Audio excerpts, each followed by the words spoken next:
Well, good afternoon, everyone. My name is Catherine Nagari. I'm the Mayor of City of Cambridge and Chair of tonight's Special Council meeting. Welcome to those of you that are joining us virtually this evening. Well, we've made it one full month into 2022 and there are brighter days on the horizon. We're all looking forward to reopening and getting back to all the things that this community makes such a great place for all of us to live, work, and play here.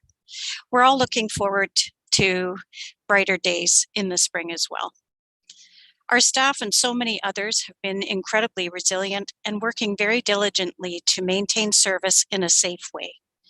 With key public health and healthcare indicators starting to show signs of improvement, then the Ontario government has released details of steps to gradually ease public health measures. And I heard an update from our Ontario Health team members this morning, and they concurred that the signs of the Omicron spread are starting to slow down. Yesterday, so many of our businesses did reopen. And again, I want to encourage everyone to support our neighbors and friends who have been hardest hit by wave after wave of restrictions. The City of Cambridge will gradually reopen its facilities and programs, and I know our team is really looking forward to welcoming you all back. Thank you for your patience as we work to safely reopen our programs and our activities, and also our services. For ongoing updates on our recreation and culture programs, visit our website, cambridge.ca.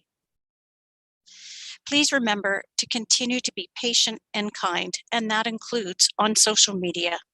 It's been a tough go for so many, and we remain trying to do this together to get through this. Tensions are high right now, right across the board. I also want to take this opportunity to state that hatred, racism, and harassment have no place in our community or online. It's all up to us to call out when we see it, and we all need to stand up to it. We are all collectively living through a very challenging time. Let's lead with understanding, kindness, and stamp out hate of any kind. This evening, Council will be moving into closed session shortly after introductions. So for those of you who are viewing our live stream or delegating this evening, we thank you for your patience. So let's move ahead with today's agenda. I'm going to ask our clerk to complete a roll call of council so we can confirm everyone's attendance as we're coming to you electronically today. Madam Clerk. Councillor Adshade. Present. Councillor Devine. Present. Councillor Meadow. Present. Councillor Hamilton. I think we just lost connectivity with him. He'll be back with us shortly. And Councillor Liggett, I believe, will join us shortly as well. Councillor Mann. Present. Councillor Reid. Present. Councillor Wolf. Present. And Mayor McGarry. Present. Thank you. In addition, we're going to take a moment to welcome the staff we have joining us today. And joining us electronically, we have our City Manager, David Calder, our Deputy City Managers, Dave Bush, Hardy Bromberg, Cheryl Zonleiter, and Yogesh Shah, our Chief Financial Officer, Cheryl Ayers, our City Solicitor, Lisa Shields, our Chief Planner, Lisa Prime. We also have staff from other divisions joining us this evening, and they will join the meeting when their item is up for discussion. Clerking the meeting today, we have our City Clerk, Danielle Manton, Deputy City Clerk, Jennifer Shaw, and Mallory Greenoff, Council Committee Services Coordinator, and Rachel Latour from our clerks team as well. So thanks again to our technology services staff, Ayesh De Silva, who's assisting with logistics for today's meeting. We would like to begin by acknowledging that the land on which we gather today is a land traditionally used by the Haudenosaunee, Anishinaabe, and Neutral people. We also acknowledge the enduring presence and deep traditional knowledge and philosophies of the Indigenous people with whom we share this land today. And now a reminder to members of council that the Municipal Conflict of Interest Act requires members of council to declare any indirect or pecuniary interest in relation to a matter under consideration. So, members of council, are there any declarations of pecuniary interest? Seeing none, we're going to move forward with our agenda for today. We're now going to move into closed session. Councillor Meadow, I believe you have the motion for us to move into closed session. Will you please read it? Thank you, Your Worship. Yes, I do. This motion is moved by myself, seconded by Councillor Reid. And the item is closed session. The recommendation is that in accordance with section 239, bracket 2, bracket E, and bracket F of the Municipal Act 2001, council convene in closed session to consider the following subject matter: litigation or potential litigation, including matters before administrative tribunals affecting the municipality, section 239, bracket 2, bracket E, bracket litigation update, and advice that is subject to solicitor-client privilege, including communications necessary for that purpose, section 239, bracket 2, bracket F, litigation update, bracket. Thank you. Does council have any comments? Seeing none, I'm going to ask our clerk to call for the vote. Madam Clerk? Councillor Adshade, In favor? Councillor Devine, Aye. Councillor Meadow, Favor? Councillor Mann, In favor? Councillor Reid, In favor. Councillor Wolf, In favor. Mayor McGarry, In favor. and that carries. Thank you. I'm going to ask for your patience while we turn off the recording and move into closed.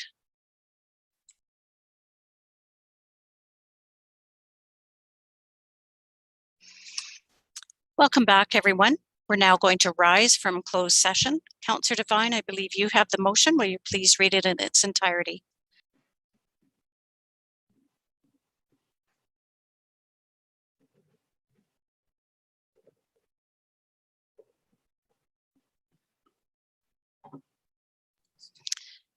Councillor Adshade, I'm going to ask you to read the motion to rise.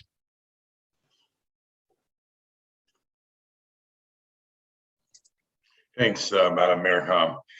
It's moved by myself and seconded by Councillor Wolf that council rise from closed session, reconvene in open session at 6:05 p.m. Thank you very much. And we're ready to call for the vote. Madam Clerk?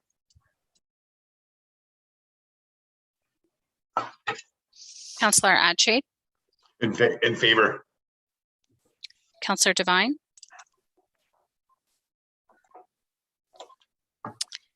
Councillor Meadow, In favor? Councillor Hamilton, Favor. Councillor Mann, In favor? Councillor Reid, In favor. Councillor Wolf, In favor. Mayor McGarry, In favor. and that carries. Thank you. And while in closed, discussions occurred amongst members of council pertaining to confidential litigation update, and staff were provided with instruction. I just want to note that we've been joined by Councillor Hamilton, and I understand Councillor Liggett is just coming into the meeting. So I'm just going to turn to those two members and ask if there's any pecuniary interest being declared by either of them due to some of the matters that are being discussed this evening in council. Councillor Hamilton? No. Councillor Liggett, welcome. Any conflict of interest? No. Thank you. Okay, we're going to move into our first item for consideration this evening, and that's the consent agenda. Please note that if a member of council wishes to comment on any of the consent items, please let us know by using your raise hand feature on your video conference call. And in the interest of time, we're going to look to vote on the consent procedure in a block. But if you wish to comment, you're welcome to do so. Councillor Hamilton, you have the motion. Will you please read it? Thank you, Your Worship. It's moved by myself and seconded by Councillor Wolf. The recommendation that all items listed under the heading of consent agenda for February 1st, 2022 council agenda be adopted as recommended. Item 8.1, special council minutes, January 18th, 2022. Item 8.2, economic development advisory committee meeting minutes, December 8th, 2021. Item 8.3, Cambridge Accessibility and Advisory Committee meeting minutes, November 22nd, 2021. Thank you. Does any member of council wish to pull any items from the consent agenda? Are there any questions for staff? And does council have any comments? Seeing none, I think I'm going to ask our clerk to call for the vote. Madam Clerk? Councillor Adshade, In favor? Councillor Devine, Aye. Councillor Meadow, In favor? Councillor Hamilton, In favor? Councillor Liggett, In favor. Councillor Mann, In favor? Councillor Reid, In favor. Councillor Wolf, In favor. Mayor McGarry, In favor. and that carries. Thank you. We're now going to move on to consideration of reports, and up first is agenda item 9.2.1, Report 22-001, CRE, Core Areas Financial Incentives, February 2022 applications. This evening, we do have James Goodrum, our Director of Economic Development, available should council have any questions. So I think we'll move to put the motion on the floor. And I'm just looking for Councillor Devine. Right here. Oh, there you are. Okay. You have the motion. Are you able to read it? Okay, just give me a second here. Thank you. Find that. Core area financial incentives, February 2022 applications. Moved by myself, seconded by Councillor Mann. Recommendation, the report 22-001 CRE. Core area financial incentives, February 2022 applications be received. And the council approved the four core area financial incentive program applications outlined in report 22-001 CRE and authorize the accompanying transfers of funds from the core areas transformation fund CATF totaling $199,405. And that staff be authorized to execute a commitment letter and any required documentation in order to administer this funding. And that council delegate authority to Director of Economic Development and Chief Financial Officer or designates to increase the funding to the maximum amount within the parameters of the specific program, bracket S, if necessary. And further, that the work approved under these enhanced incentives be completed with 1 year of the date on the approval letters. I so move. Thank you very much. Are there any questions at this time for staff?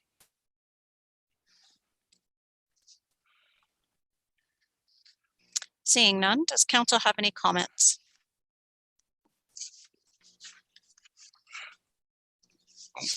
And seeing none, I would like to just make a comment that I'm really pleased to see so many people applying for this program and seeing some good development coming out of it. And now I'll ask our clerk to call for the vote. Madam Clerk?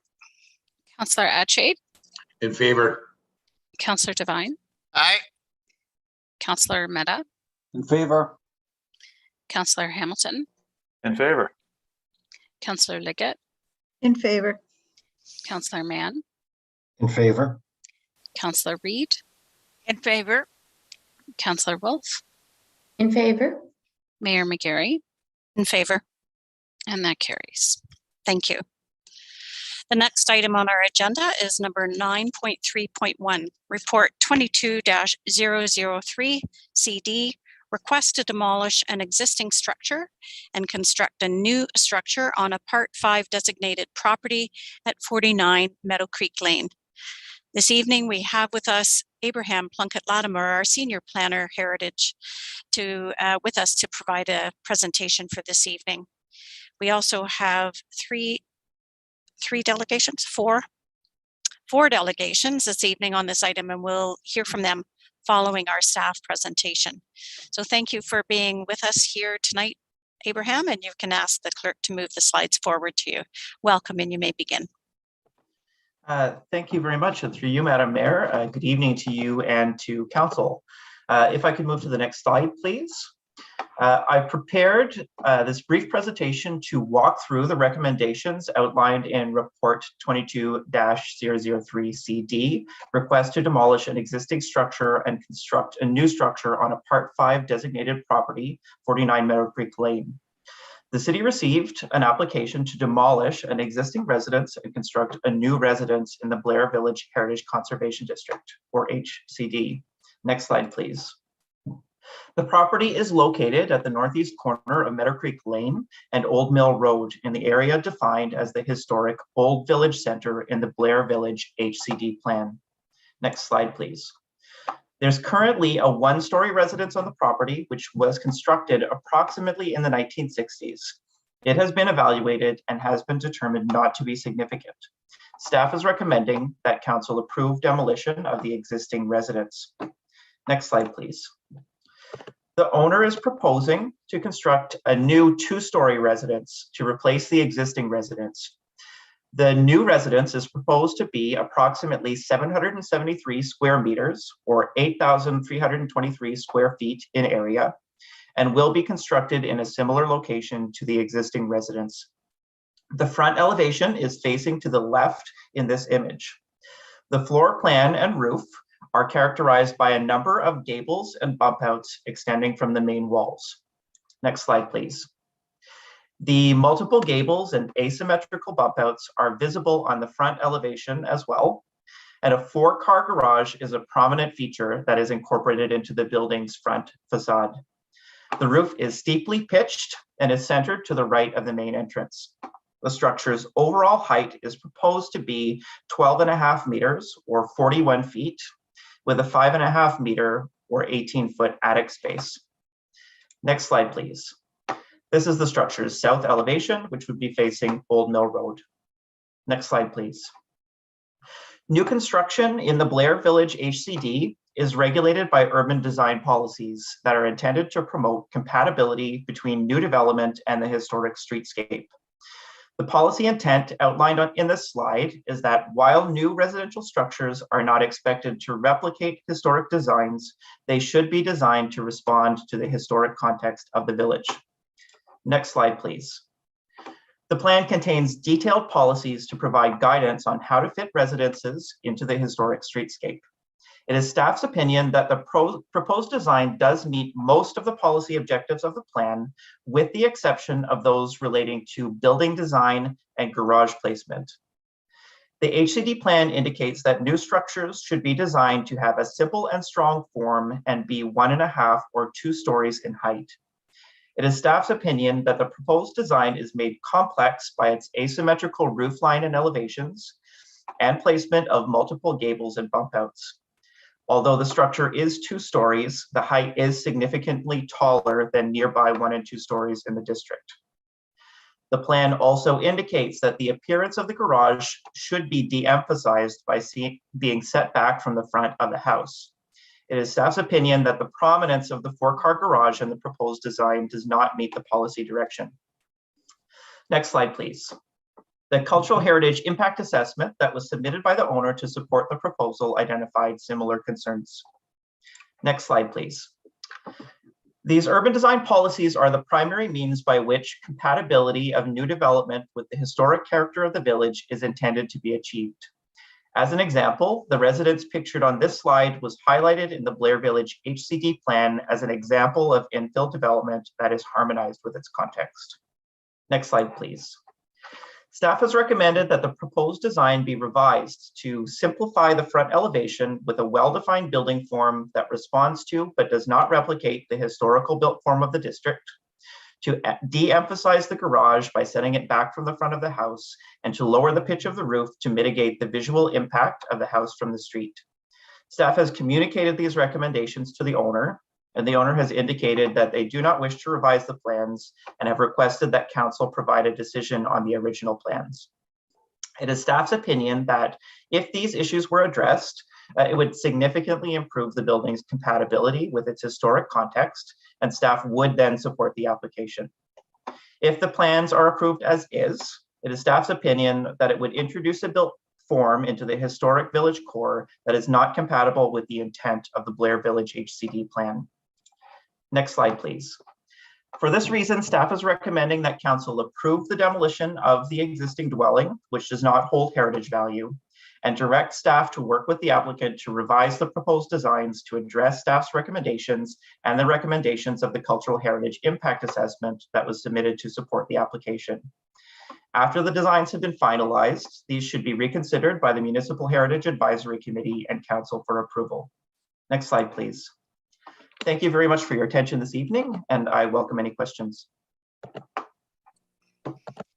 Thank you very much, Abraham. And we're going to go to questions after we hear from tonight's 4 delegations, but thank you very much for the presentation. So we're going to move forward and invite our first delegation in this evening to speak to this item, and that's Gurinder Brar. So just your patience, please, as we bring Gurinder into the meeting. Gurinder, it's Mayor McGarry. Can you hear me? Yes, Kathleen. Gurinder, how are you? I'm very well. Thank you very much. I'm just going to make a couple of comments just ahead and let you know when you can begin speaking. But thank you very much for joining us this evening for your delegation. A reminder that you'll have 5 minutes to address council, and please ensure that your remarks relate directly to the agenda item you're speaking to, that you refrain from asking questions of council, and that your remarks remain respectful. Thank you. I'll let you know when your 5 minutes is up, but just so you know, you'll hear a bell at the 4-minute mark, and that'll be your signal that you've got a minute left. Afterwards, if you wouldn't mind staying on the line, members of council might have questions for you, and I can guide you through that process. So welcome again, and please begin. Thank you, Kathleen.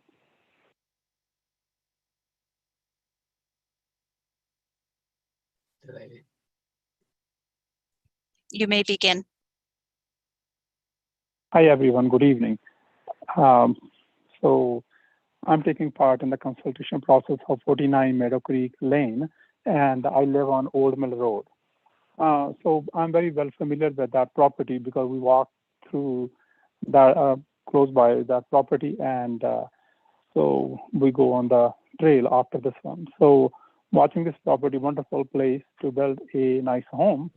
And I met this gentleman, Conrad, and so we spoke, and he mentioned that he's putting a house there, and we were glad because house was a very old one and given to the renters students, and it doesn't look good when you go there, and it's a sketchy place. So his intention is to build a 2-story home out of the stone that pretty much looks good when it comes to a historic thing. And also I was looking at the NFL guidelines, and I don't see any contraindications in that case. And the home is not a heritage, as the other gentleman was reading the slides, so absolutely to demolish that. And I'm sure some people are putting their own personal feeling. This should not be here. This should not be here. It's a human opinion.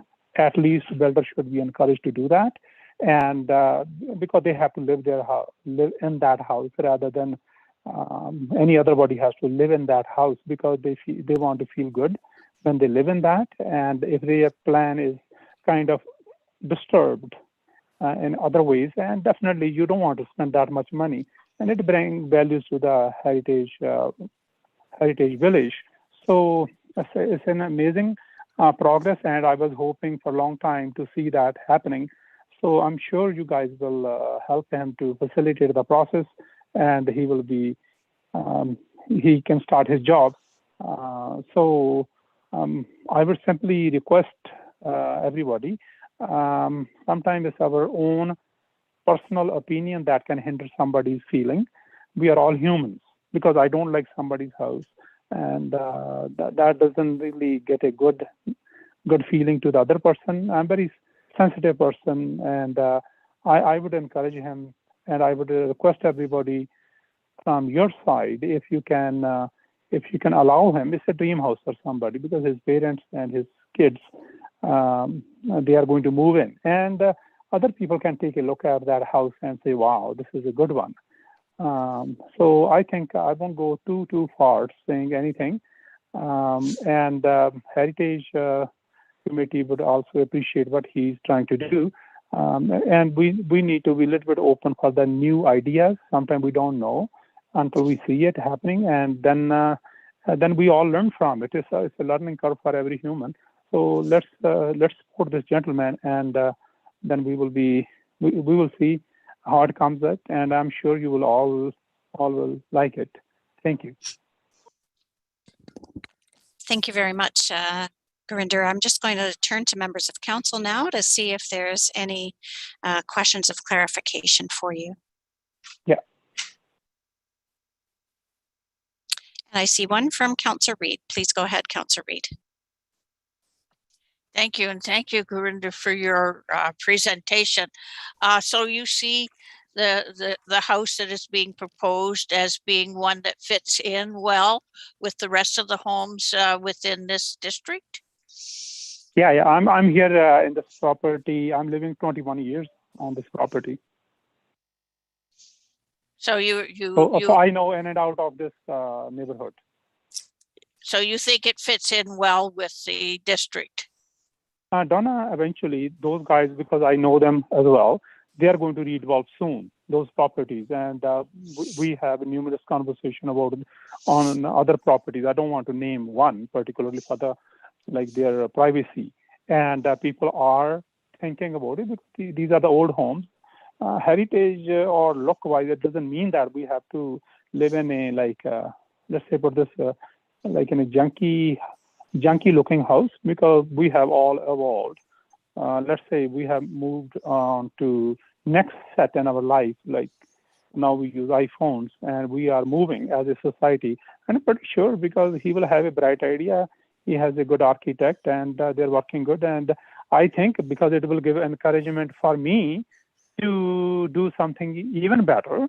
If I see his house, okay, you know what, he did balcony in this way. My balcony is like 30-year-old. I'm definitely going to get encouraged. Okay, Conrad did it. Why don't I do it? And Heritage has its own great significance, but Heritage doesn't mean that we stop our growth for the future, because we have to, as a society or as a Cambridge resident, we have to move on from our own personal feelings. Thank you. Thank you. Appreciate it.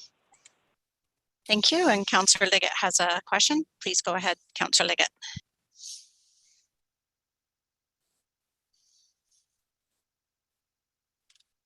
She's on mute.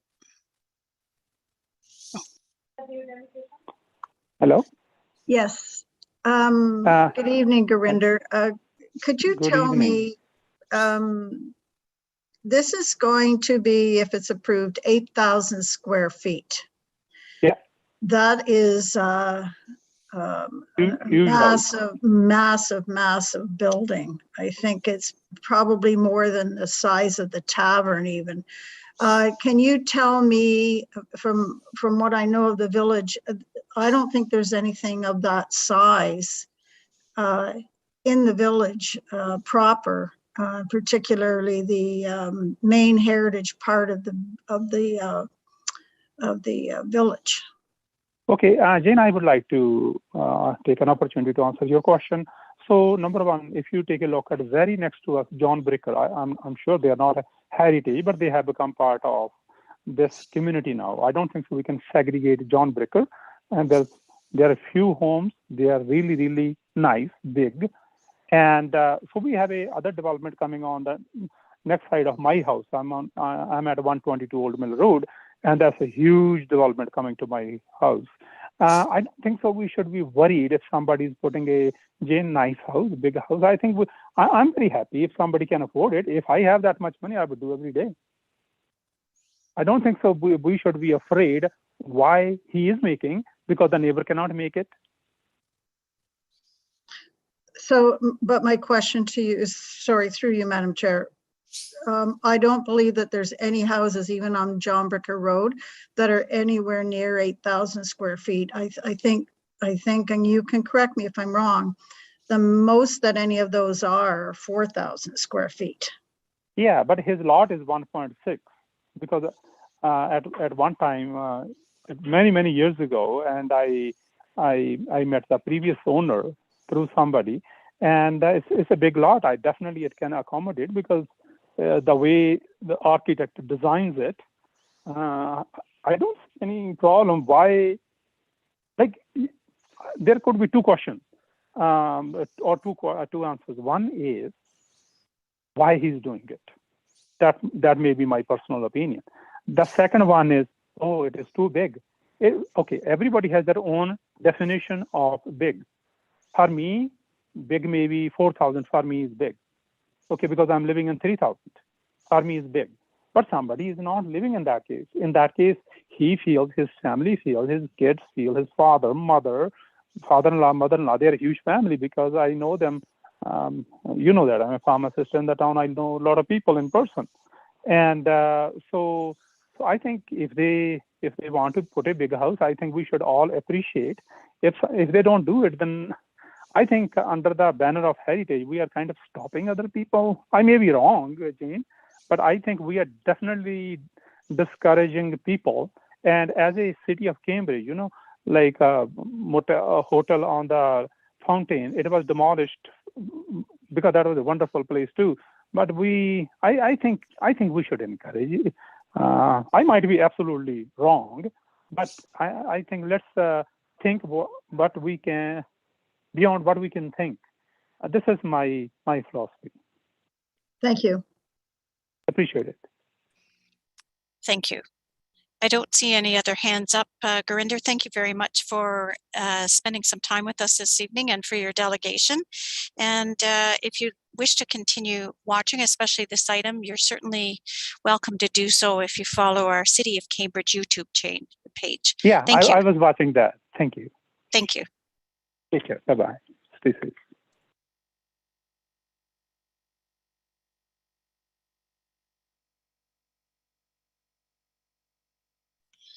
Thank you. Our next delegation is Conrad Coots. And Conrad, I understand, will come in and join us in a moment. To do so if you follow our city. Conrad, are you there? Yes, that's me. I was watching that. Great. It's Mayor McGarry. Would you please turn off the YouTube channel in the background? Thank you. Yes. Thank you. Just if you can hear me, just a reminder that you'll have 5 minutes to address council. And I understand that you've got a presentation, so just let the clerk know when you want the slides advanced.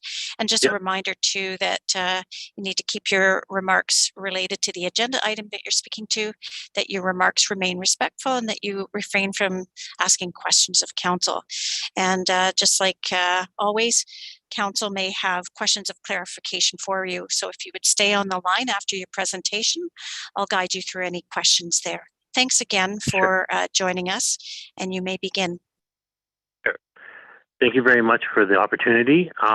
This home is 1.6 acre lot, and the building that I'm proposing to put on it only uses 13% of the land. And in that, the building code allows you to use 40% of the land. I'm only using 13%, and I don't have a slide, but if you overlay the house I'm proposing onto the house that's existing, it's almost the same size of land use, but mine is a 2-story, and this is a 1-story home, which is allowed. The other thing is that we're enclosing the pool. So when we talk about 8,000 square feet, that includes the enclosure of the pool area, which is about 2,000 square feet, and the garages. John Bricker has many larger homes with 6-car garages. And if you drive down there, their homes are much larger and on smaller lots. So it's all relative to the use of the lot. But going back to this slide right now is that we're a 6-family member home. Our parents may move in with us when they need to and depend on us. We sold our home in Kitchener. We're renting right now, and we plan to develop this lot if we can and if things go well today. But we're a simple family. We're not a developer. We're not severing the lots or doing anything crazy like trying to build condominiums or anything on this lot. Next slide, please. After going through the impact assessment, there's no legislation, heritage legislation that needs to be followed, as the home is not a heritage home and it's not deemed as a protected property. So therefore, there's only 2 pieces of the 2 guiding principles that we have to look for is the Ontario Building Code, which is legislation through the permit process, and the Blair Village Heritage Conservation District Plan, which is a guideline. It's not legislation. It's a guideline that I believe that has to be followed. And in that guideline, they outline a specific section to residential infill, which is on page 30. My architect is a delegate later on, and she will go through that piece, how she followed the guideline to meet the needs of the design of the home. Next page, please. In going through the guideline myself, I found that there's some areas that are very contradictory and some that I've followed. One is the part that says, in the guideline, it says symmetry at the front with a center hall design. And so if our house has a center hall design and there's symmetry of windows on either side of that front center hall design, there's nothing about the whole house has to be symmetrical. And so that's like, here's a guideline. It also says in the guideline that there must be flexibility. So how do you balance flexibility with the guidelines and with those words? Next slide, please. A lot of the homes in the area have front-facing garages. If you drive down Old Mill Road and Meadow Creek Lane, you'll see this. In the guideline on the info section, they do not want homes that have front-facing garages. However, they want preservation of the large mature trees. So our architect looked at 3 different scenarios, trying to reconfigure the garages. However, in doing so, we would have to remove the large mature trees that line up the front driveway. And it takes about 30 plus years to get those trees to that size. And preserving them was our goal and probably part of the Heritage District Plan. So in offsetting one versus the other, we chose to stick with the front-facing garages. The other thing is in the plan, it tries to say assimilate with the area. However, when you have front-facing garages in the area, or and so you say, okay, I'm assimilating with that, but then you have a Heritage District Plan that says no front-facing garages. So there is a contradictory into the plan. And so next slide, please. I've shown homes. This is my neighbor's home right beside me to the corner. And as you can see, he has a front-facing garage, which the garage protrudes the front entrance. And his front entrance is not prominent, if you want to say. And I'm not downplaying any of these. These homes were built before the plan was created. But the plan was created with these homes in the area. And so that's where I find a little bit of contradictory. Next slide, please. Again, these are homes on Old Mill Road, where the front-facing garages and the front entrance of the house protrudes beyond the front door. Again, next slide, please. Again, these are other homes on Old Mill Road and closer to Dickey Settlement, and also on Old Meadow Creek Lane, where the garage is basically underneath the home. The front door is set back where you can't even see it, and that's fine, but this home was built before the plan. So how do you say simulate be similar to the homes in the area, but yet the homes in the area contradict the plan? Next slide, please. This is the perspective from the corner of Old Mill Road and Meadow Creek Lane looking onto my property. As you can see, you can't even see the home from that perspective. There's large trees that cascade over, and the house is put on the lowest part of the land. Next slide, please. This is the perspective that's drawn to scale from our architect looking at the home with our new home positioned on the home. From this position and the rendering, you will not be able to see the home we are proposing to build. Next slide, please. This is the perspective of the lot currently from the front entrance of the gate. Now, as you can see, as I was saying, we want to preserve the trees on the right, these large mature trees. And so that is our goal and our intent. Next slide, please. This is the new home that we plan to build. And again, a lot of it you won't be able to see unless you're standing on my front driveway. Now, if people have an issue with that, and respectfully, they don't have to come to the home. And again, it's protected by all these trees that you won't even see much of the home. Next slide, please. The comments on the roof. The roof being complicated is from a bird's eye view. And what's complicated about it is the angles on the roof, apparently. Now, if you look at the homes in the area, next slide, please. These are a bird's eye view of the homes in the area.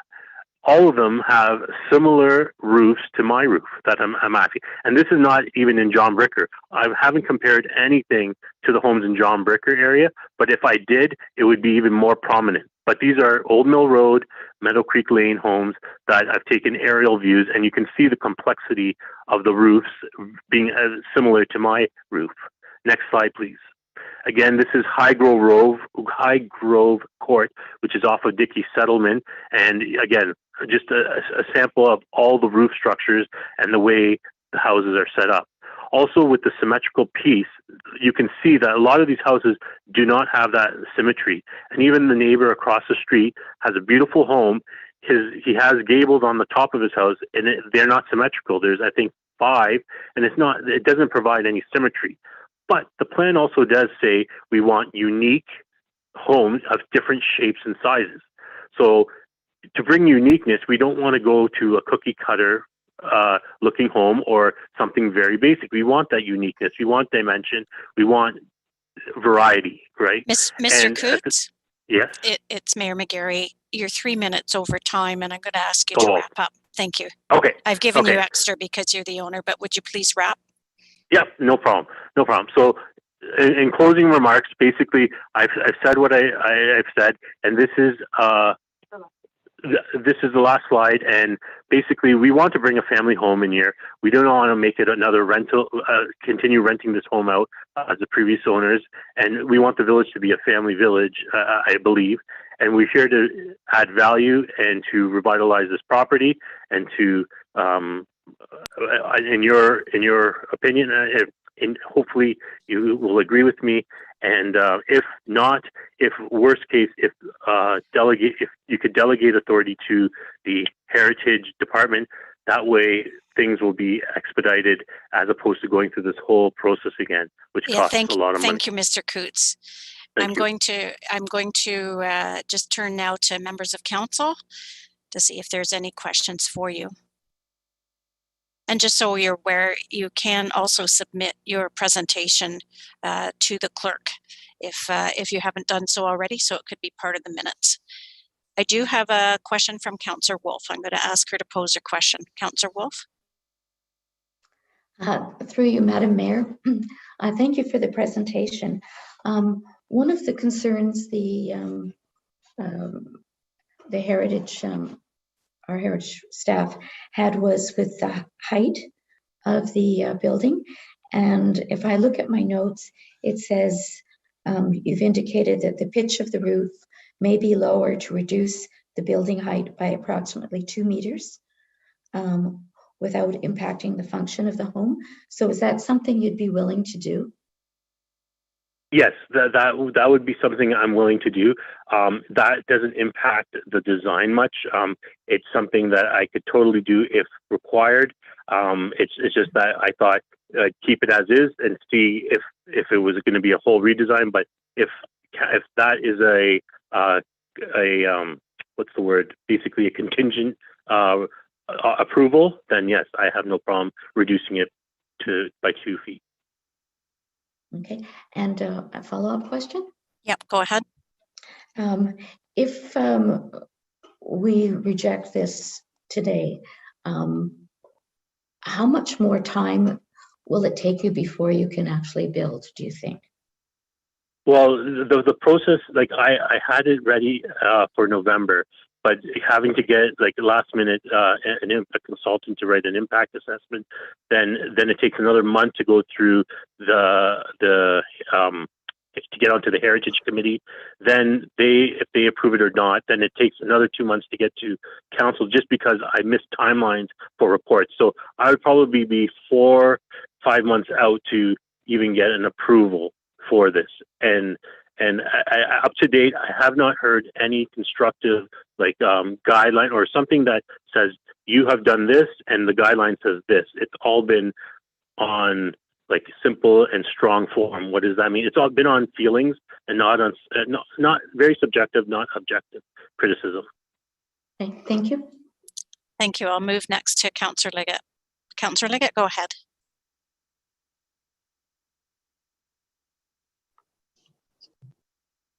Sorry, I'm working with a new laptop here. Just a clarification, Councillor, through you, Madam Chair, but Councillor Wolf had said a reduction of 2 meters, and yet the applicant has said 2 feet in the follow-up response. I'd like to know whether it's 2 meters or 2 feet. Yep, go ahead, Mr. Coots, and answer the question there. I believe it's 6. I believe it's 6, going from 18 feet down to 16 feet, or yeah, I believe it's 2 feet. I can go down maybe a little bit more. Okay, so it's not 2 before it comes too flat. Okay, thank you. Thank you. There are no further questions at this time. I wanted to thank you for your time this evening and for making your presentation. And you can continue to follow along with this item on the City of Cambridge YouTube channel. Thank you. Yeah, thank you.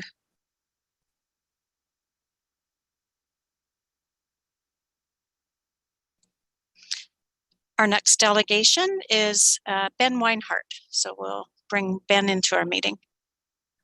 Councillor Reid, did you have a question? I'm sorry.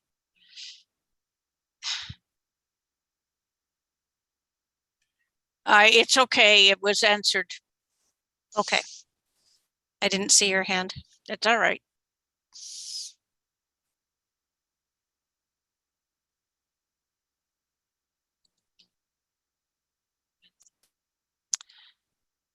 Ben, are you able to hear me? It's Mayor McGarry.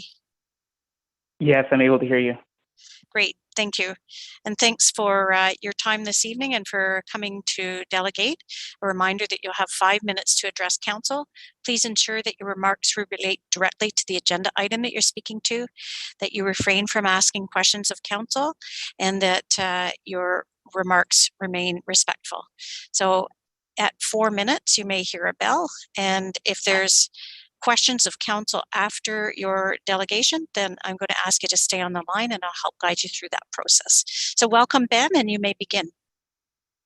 Thank you. Yes, I'll try to keep my comments fairly brief, just to not let things go too long. So my name is Ben Weinhardt. I'm the owner of 60 Meadow Creek Lane, which is the house directly across the street from the entrance to 49 Meadow Creek. So I'll just share a little bit of background as to why I would support moving ahead with this proposal. So we moved into our current home, my family, in the summer of 2019. So we've been here approximately 2.5 years. Right from the get-go, I mean, that house was pretty decrepit. We thought it was actually abandoned. The first week we moved in, we didn't see anyone there, and actually a fire truck from City of Cambridge showed up because I think someone had called in with some concerns. So very overgrown, not well kept at all. So we found shortly after that, student renters had moved in. They were there for a while until COVID hit, and then the house was empty for a while, and some others moved in. So it's been a bit of a revolving door in terms of in terms of just the home has not been well kept at all.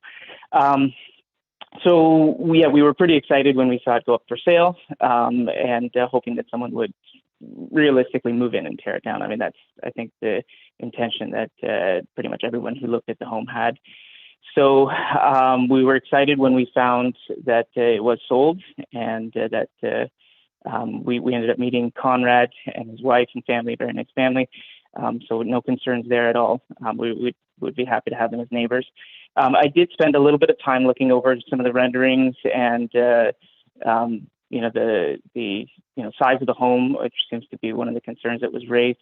Personally, for me, and I speak for myself and not anyone else in the community, but I don't have a concern really with the drawings and what I've seen.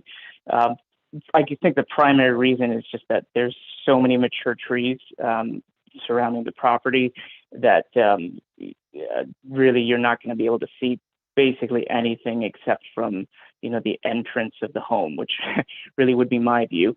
But my wife and I looked over it. We don't have concerns really. Even the proposal that was made to drop the roof down, I think it was 2 meters. Is that going to make much of a difference? Probably not. A few feet might help, but realistically, nobody's going to really be able to see it from the road. And Conrad did have a good point in that the homes in the new section, so near John Bricker, are significantly bigger. From what I can tell, there are definitely 6,000, 8,000 square foot homes back there. One of my friends, a colleague of mine, actually built one of the homes, which is one of the biggest homes back there. And I think it's close to 8,000 to 9,000 square feet. And as Conrad mentioned, his proposal of 2,000 square feet of that was just the covering for the pool. So anyways, I guess in general, we're supportive of it. I think for me, I just don't really want to see this dragged on too much longer. I think it would be nice to see some movement soon. And I'm hoping that, council can support it and help this process move along as quick as possible. So thank you. Thank you, Mr. Weinhardt. I'm just going to look around, and yes, I do have a question from Councillor Hamilton. Go ahead, Councillor Hamilton. Thank you, Your Worship, and through you. And thank you very much, Ben, for your comments and for delegating tonight. I have 2 questions for you. And the first one is just to try and kind of gain a sense of perspective of the area. And I do know the road, I know the corner. I've driven through it quite a few times. But if you step out of your front, let's say your front door, and you look around, what's the visibility like? Can you see any of the other homes? Is every home relatively private, or are some of the homes visible? Can neighbors see one another, basically? Yeah, so stepping out of my front door, if I turn to my left, I can see, in the distance, the home. So my lot is 3/4 acre, so it's actually about half the size of the lot across the street. And so I can see the house to the left of me, the house across the street, so 49 Meadow Creek. To be honest, I can see bits of it through the driveway, but really like the coverage from the ground level looking in, I don't see much. And, even putting a 2-story, I may see the tip of his roof, but I really don't expect to see much. It's a quiet street, so there's really not a lot of traffic on Meadow Creek. Most of the traffic that comes through there would be on Old Mill. And the whole side of Old Mill on that corner there is, evergreen. So really year round, you wouldn't really see much into that lot there. Okay, thank you. And my second question, and you already partially answered it, is from the best, your best knowledge of the area and your neighbors. Would you be upset if you could see that roof over the tree line? Personally, no. I don't think I will, but if I do, it really wouldn't bother me. Again, I speak for myself. I really haven't discussed it with any of the other neighbors along the street, so I don't know what the other opinions are. But for me personally, I don't think I would be bothered by the roof height of it. I'm not expecting any issue there. Okay, thank you, Ben. Yep. Thank you. Seeing no further hands up, I wanted to thank you again for spending the time with us and delegating this evening. And you can continue to follow along this item if you so wish on the City of Cambridge YouTube page. Thank you for your time this evening. Thank you.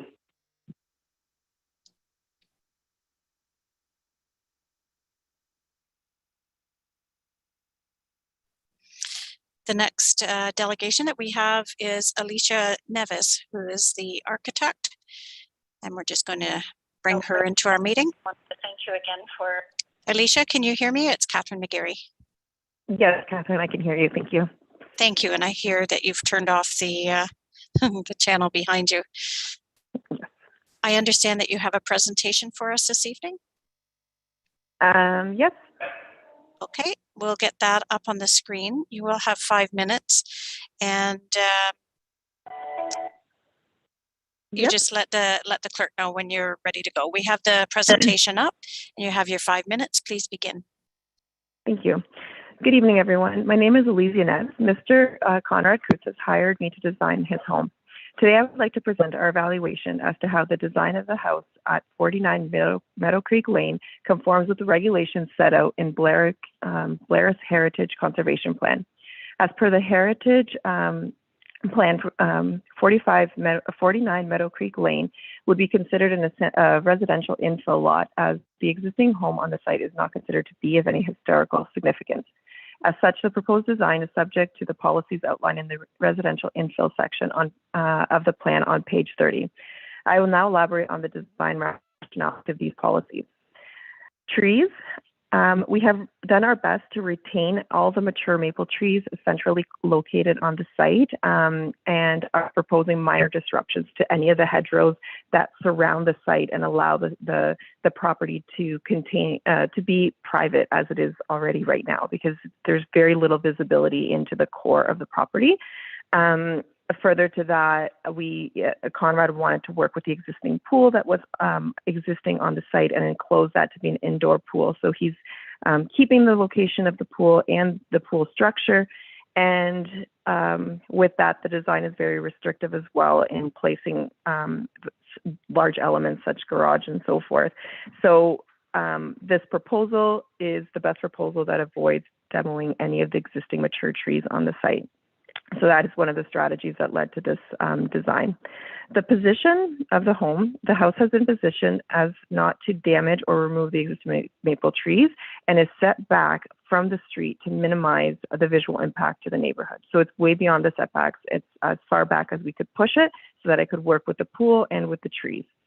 The hedgerow, there is an existing hedgerow around the property, as you've seen in some of the images today, and that is planned to be maintained and replaced if necessary to improve its condition. The design proposes a simple linear form. It is 2 stories in height as per the surrounding context. There is a steep roof pitch, which is also common in the neighborhood, including similar to the home in front of Conrad's property. The policy also speaks to verandas. So although there is not a true veranda in this design, there is a covered entry portico that creates a similar architectural effect to a veranda. And you could see that in the renderings. The garage has been modified to be set back from the main entry. So it is set back in plan. And additionally, the mature trees and the hedgerows will help to conceal some of the garage because it is sort of tucked away a little bit behind the trees. The windows, which is another element, the majority of the windows are evenly and symmetrically placed. So as Conrad had pointed out earlier, that front portion of the home is in a symmetrical appearance. Particularly surrounding the front, that's where you will see the symmetry, as was pointed out earlier. The policy also talks about color. The owner has not yet specified a color scheme for the exterior, but is my understanding that they are planning a clean and neutral palette. For materials, again, I believe that the design is in conformance because the house is entirely a stone and stucco, and these are the materials that are suggested within the policy. And it is in keeping with other homes within the neighborhood. It also speaks to ornaments. At this time, we are not proposing any reproductions or ornaments to this design. Driveways, the existing driveway is already asphalt. The owner was planning to make use of this existing driveway. But if that is a sticking point, he is open to working with a gravel finished driveway if that's what's preferred. Landscaping is another policy, and we were not involved in that. We're not involved in that scope of work. All we've done is to do our best to maintain the vegetation that's currently existing on the site.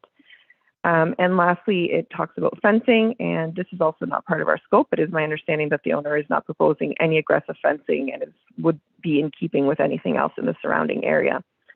So looking at all these policies and what is stipulated within the policy, we feel that this analysis shows that we are in conformance with the regulations of the Blair Heritage Plan for residential infill policies. Thank you. Thank you. 11 seconds to spare, but thank you very much for your presentation. I'm just going to turn now to members of council to see if there's any questions for you.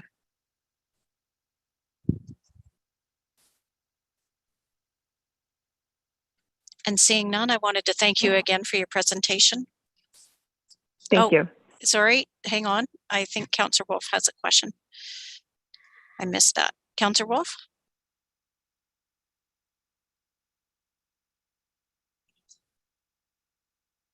You're on mute, Councillor Wolf.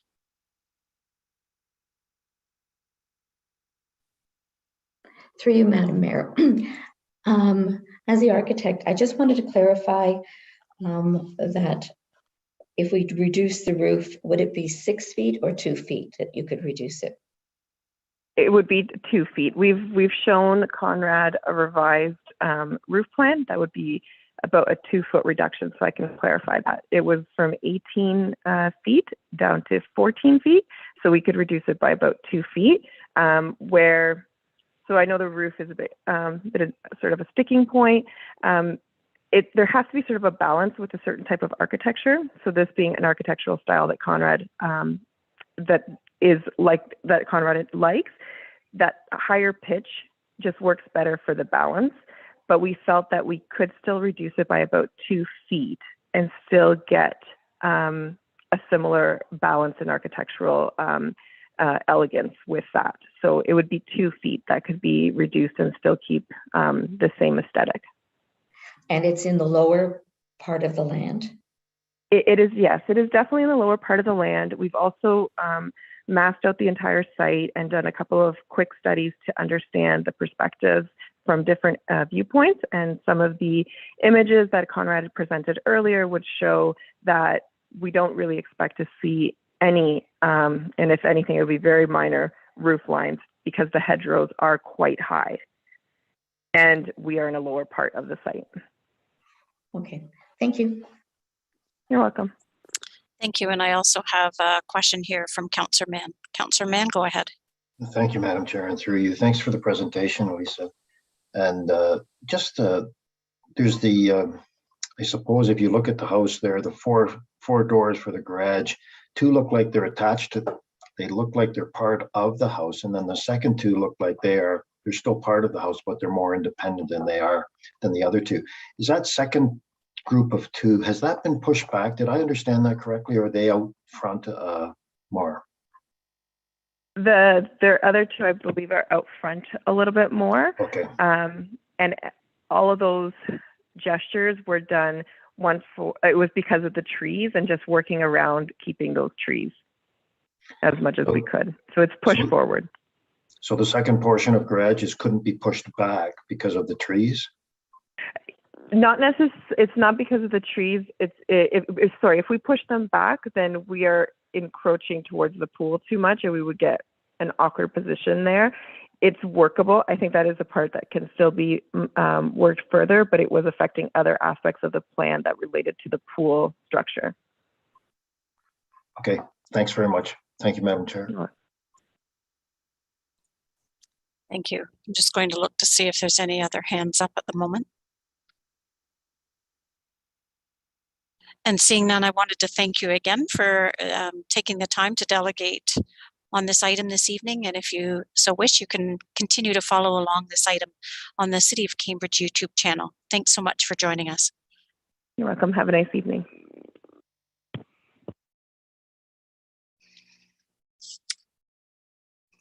We're going to go ahead and put the motion on the floor before we start to ask any questions of staff. Councillor Reid, you have this motion. I'm going to have the clerk read it for you. Thank you. Thank you, Madam Clerk. Moved by Councillor Reid, seconded by Councillor Mann, that report 22003 CD be received, and that the findings of the Cultural Heritage Impact Assessment for 49 Meadow Creek Lane, prepared by Stephen Robinson Consulting and dated November 2021, be accepted, and that the demolition of the existing residential building on the subject property be approved, and that plans for a replacement structure prepared by Fabrique Architects dated September 9th, 2021, not be approved for the reasons outlined in report 22003 CD, and that the proposed designs be revised to conform to the urban design policies of the Blair Village Heritage Conservation District BVHCD plan by simplifying the roofline and design of the front elevation to more clearly reflect a simple, strong form and symmetrical arrangement of windows and doors characteristic of, but not identical to, historical architecture in the BVHCD. Reduce the overall visual impact of the building by lowering the pitch of the roof. Set back the garage from the front of the main facade in order to reduce its visual prominence. And further, that the revised designs addressing the deficiencies outlined in report 22003 CD be submitted for review by the Municipal Heritage Advisory Committee prior to being resubmitted to Council for a decision.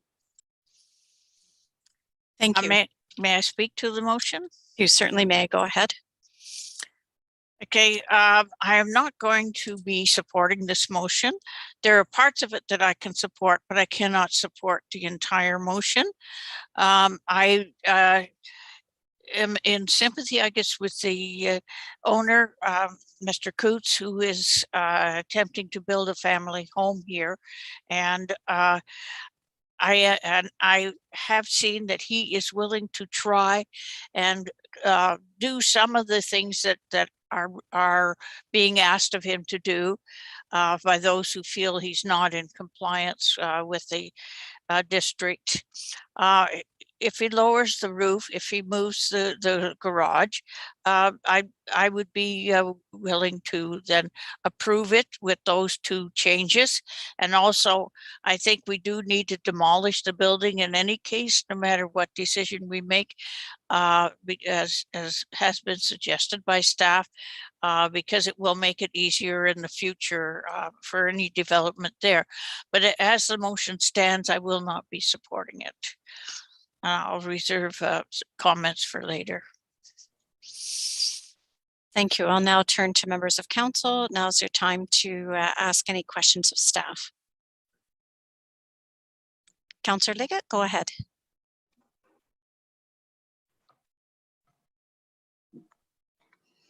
Thank you, Madam Chair. Abraham, I'm wondering why demolition would be approved. Any of the complaints that I've heard are property standards issues. I'm wondering if any of this came forward for complaints, the unkept look of the property. I'm assuming the use of the property would have been fine. I don't have a problem with that, but why would we approve demolishment when I don't see anything in this report where it says that it's not safe for human habitation. That doesn't make sense to me, that we would lose the, not knowing if something was going to go forward, that we would lose the taxation value of this. And I think about the City of London, where they allowed the developer to come in and tear down major parts of the downtown, and then that development never ever proceeded further. So what was the thinking on this to allow for the demolition? Through the chair, the thinking is that the existing residence has been determined to not have significance by the Cultural Heritage Impact Assessment. And it is staff's impression, having discussed with the property owner, that if council does not approve the proposed development tonight, that he would be willing to work towards adjusting the design to be more appropriate. And allowing the demolition at this time would allow that development to occur faster, because it would allow him to proceed with the first part while working with staff to update the plans and gain approval for the second part. Okay, a follow-up, please, Madam Chair. Go ahead. So I keep hearing that it has no heritage value or historical value, and you know, the thinking on that goes back to the village being around since the very early 1800s, and that sort of troubles me, because this is an established community, and through the evolution of any community or village, it happens over a number of years. And, you know, when we look at the what is considered an antique, it's anything over 50 years. So things that were built in the 1960s or the 1950s still have some sort of heritage value within this. And the architect of the heritage plan, I think he would probably shudder today if he saw that we were willing to disregard the evolution of this village. There's quite a number of homes that have been built as actual infill. So I mean, I don't even know how to put this into a question to you. I don't understand. The contextual value has to also do with you know, the ongoing settlement of the community. It's not just buildings that were built in the 1800s. The village was designated because of its historic settlement and the evolution of the settlement over the years. Can you speak to that, please? Through the chair. So to my understanding, the Blair Village, so I would agree with the point that 1960s architecture absolutely has heritage significance. However, in terms of the specific context, the reasons for designating the village, from my understanding, did not relate to the 1960s architecture. They were not identified as attributes in the designation of the village. And so for that reason, I would agree that a 1960s bungalow may have value in and of itself in a different context as a Part 4 designation or as part of you know, a 1960s community. In this specific circumstance, it hasn't been determined to be a rare or unusual or representative example of that type, and it is not relating back to the attributes of the village when it was designated. Okay, thank you. Thank you. Are there other questions for staff? Oh, I have one of my questions wasn't answered, if you don't mind, Madam Chair. Yep, go ahead.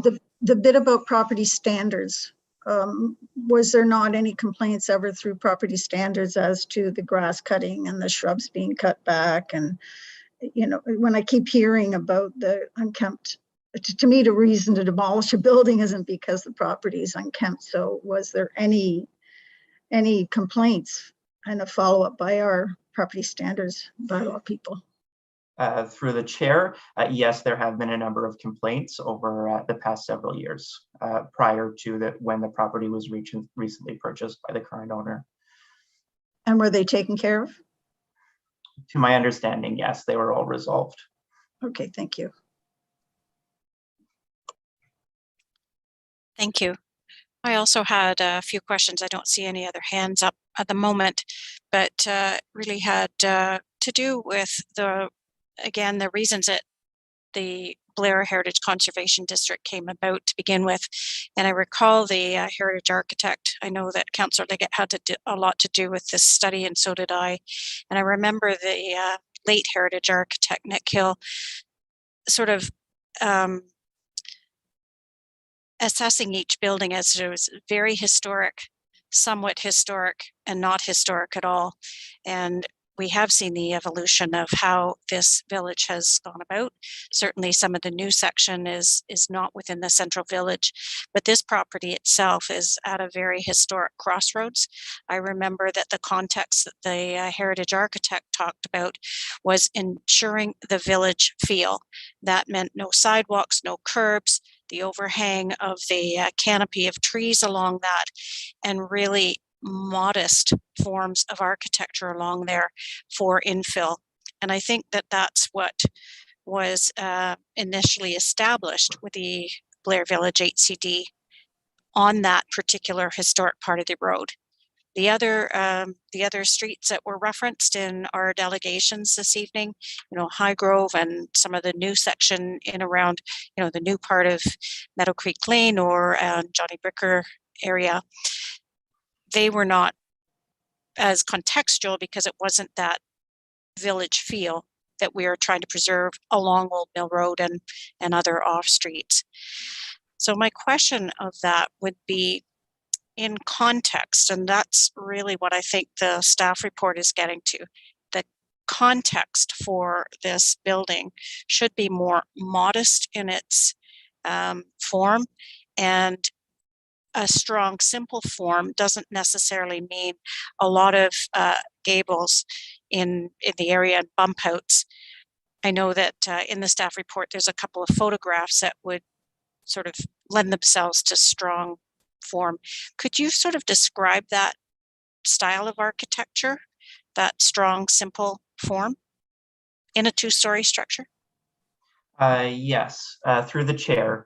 I would agree that this area of the village, as the staff report outlined, does need to be treated more sensitively than maybe some areas at the outskirts of the village. In terms of the strong and simple form, my understanding of that is that the direction is provided by the end of the policy, which says like earlier residences. I think what we would like to see in particular is a consistent facade along the front, and there may be more complexity at the rear, but we would want to see a simple roof line from the front facade. We would like to see an arrangement of windows more clearly inspired by existing properties that are within the village, and ideally drawing from one historical design rather than mixing together multiple historical designs. I think that would be what we would be ideally looking for, but there is some flexibility in terms of how that can be interpreted and how that could be achieved in a creative way. And I would hesitate to explicitly say that this is the only way to interpret that. Okay, thank you. And I guess my other question is really about the mature trees on the lot, and we know that we've had some devastation of some trees. The ash borer issue that's really taken out a lot of our ash trees. We never know what's going to come forward, but if indeed, for whatever reason, disease or struck by lightning or something that sort of lost a couple of those mature trees, would that new building be more visible to the residents that are traveling along Old Mill and Meadow Creek Lane? Through the chair, there is an existing hedgerow along Old Mill Road that would, at this point, provide some buffering, particularly because the proposed residence is set back from the property line. We have not received any kind of, nor have we requested any kind of breakdown of specifically what trees are there or what are their ages or anything like that. But certainly there would be the potential for that vegetation to be changed at some point in the future, in which case it would be more visible from Old Mill Road or Meadow Creek Lane. Thank you for that. I think I saw a hand up and it's now down. Okay. Thank you. I don't see any other further questions. Does anybody want to make a comment? Councillor Wolf, you have the floor. Through you, through you, Madam Mayor. I agree with Councillor Reid that this is a complicated issue, and I almost think that we should separate the motion into two parts. I think most people are agreeing that about the demolition throughout the report, staff is in favor. Also, the Heritage Committee, even ACO, they were all in favor of the demolition. So that part, I think, is relatively clear cut. It's the next part that's a little more complicated. I sympathize with the owner in terms of, and the architect in terms of what we're given to work with. When you say strong, simple form, and then you say unique, you say flexibility, you say existing houses, but you don't say existing houses only on this street, but other streets. We've had two neighbors who are close by, in fact, right across, who are in favor of the house and don't have any problems. We have an owner who's going out of his way to keep the trees, the mature trees, and basically stay within the original footprint of the home. So, compared to other people that come before us, we've got an owner who wants to build a family home and is actually giving us the things that we usually ask for. So are the neighbors okay? Are the mature trees staying? All of those things. So I would see that, and even the staff say, if the roof pitch is lowered, staff will be satisfied that the reduced building height and location of the house at the low point of the lot, as well as placing the residents to avoid removing mature trees, will provide an adequate buffer to minimize the impact of the building's height and massing. And that was with their notes, if they do that 2-foot lowering. So I suggest that we look at the motion and separate it and vote on the first part, which is the demolition, and then work on what we want for the second part of the motion. Thank you, Councillor Wolf, and I'm turning to the clerk, and she has already done so. So we will separate the motion into two, and I'm just going to I'm just going to go around for more comments, and then I'll have the clerk read out the first part of the motion, which deals with the demolition once we get to that. So I'll just turn back to Council for now and see if there's further comments on either part of the motion. Councillor Leggett, go ahead, please. Thank you once again, Madam Chair.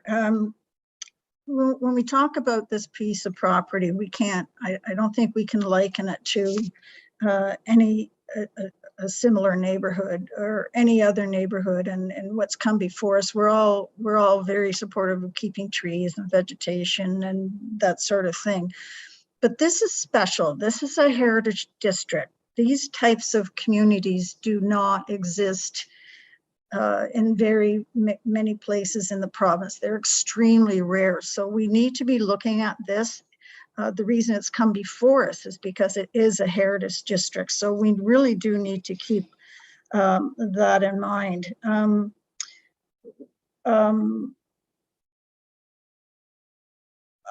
concerned that we would be looking at something like this for demolition when it has to do with being unkempt or things that have to do with property standards.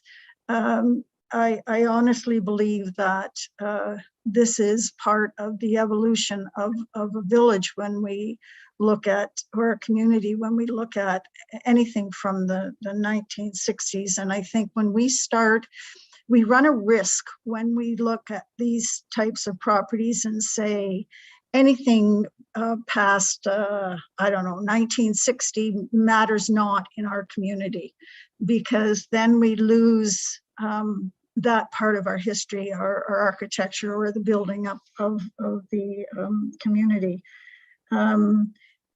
I'm also concerned when we keep calling this infill, when it's not infill. It's the demolition of an existing building and then a new build put onto the same site. That's not the same as putting infill in between houses. So I think that word is being misused here. Let me see, what are my other notes? The massing of the new building, and that would be addressed when it goes back to the owner and the architect. That massing is huge for that area of the community. And as Mayor McGarry has stated, John Bricker Road was looked at quite differently when we worked on the heritage designation. It wasn't, John Bricker was recognized as being a different part, as a secondary part of the community. And then the other ones that came, the whole reason for the district was because of the addition, the intrusion of the third part of the community that was built even after John Bricker, which is even more monster homes that intrude into that area. But they're enough far away from the significant part one of the village, but this is right in it. It's right almost in the center of it. So we need to be very careful of that. And when we talk about trees and the hedgerow, there's nothing stopping the owner from taking down or cutting that hedgerow down or anything. I mean, we see it all the time in the city where people come in and cut down trees or hedgerows. And hedgerows were a very important part of this, but there's nothing that says that hedgerow cannot be taken out or cut in half. So I have concerns about that as well. I'm going to stop there. I think it's clear I'm not going to be supporting this building in the form that it's in. It's a beautiful building. I think the architect's done a wonderful job, and the materials that are supposedly going to be used are great materials. But I just don't think that this fits in that location. Thanks. Thank you. I'm going to turn to members of council to see if there's any further comments.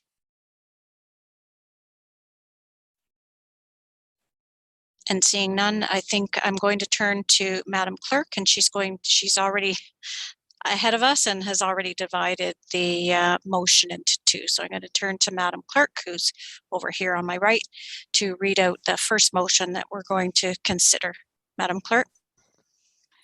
Thank you, through you, Madam Mayor. So moved by, the original mover was Councillor Reid. If you're comfortable, Councillor Reid, we would continue with you as the mover, Councillor Manis the seconder, that report 22003 CD be received, and that the findings of the Cultural Heritage Impact Assessment for 49 Meadow Creek Lane prepared by Stephen Robinson Consulting and dated November 2021 be accepted, and that demolition of the existing residential building on the subject property be approved. And I saw some nods from Councillor Reid. So we're going to go to that part of the motion, and then we'll separate the other motion out. Councillor Reid, go ahead. Yes, I can agree with this part of the motion. I do think that, as explained by our heritage person, this is to facilitate anything that can happen further, because I do believe the owner of the property is anxious to build as soon as possible, and so this would facilitate that. And so I certainly agree that we should pass this motion and demolish the building. All right, thank you. Is there anybody else that would like to comment before we call the question on this part of the motion? Councillor Devine, go ahead. Yes, thank you. Could the clerk please read the motion back again, please? Thank you. Yes, Madam Clerk. Moved by Councillor Reid, seconded by Councillor Mann, that report 22003 CD be received, and that the findings of the Cultural Heritage Impact Assessment for 49 Meadow Creek Lane prepared by Stephen Robinson Consulting and dated November 2021 be accepted, and that demolition of the existing residential building on the subject property be approved.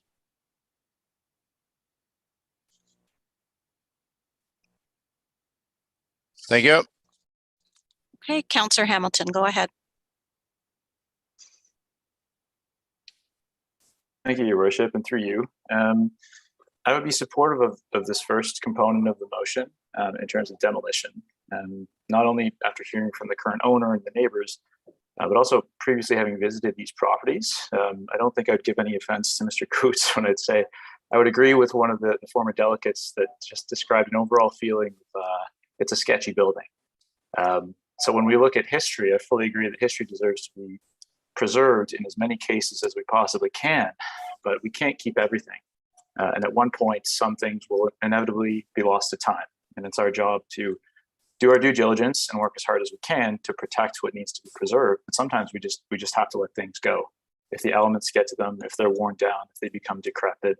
And although I never entered the premises, the sketchy vibe was certainly prevalent from the outside. So I can understand where Mr. Coots is coming from and where the neighbors are coming from. That's why I would be supportive of this component of the motion. Thank you. Councillor Liggett, go ahead. Thank you again, Madam Chair. You know, the word sketchy, I think that is a visual from the fact that it's vacant and empty. Shrubs are being allowed to grow up around it, but that's not hard to fix. And when we talk also about letting things go and moving forward, this is a heritage district. The 1960s buildings are part of the village. This isn't just a standard community where somebody doesn't like the style of a house, so they come in and they ask for demolition and then they build something that's more modern. This isn't infill in between existing buildings. This is taking down part of the area that was already designated and putting in a brand new modern building. I don't think we should be looking at that in that way. We need to be looking at it as to what it was, the evolution of a building. And every time we lose a building, you lose part of that evolution.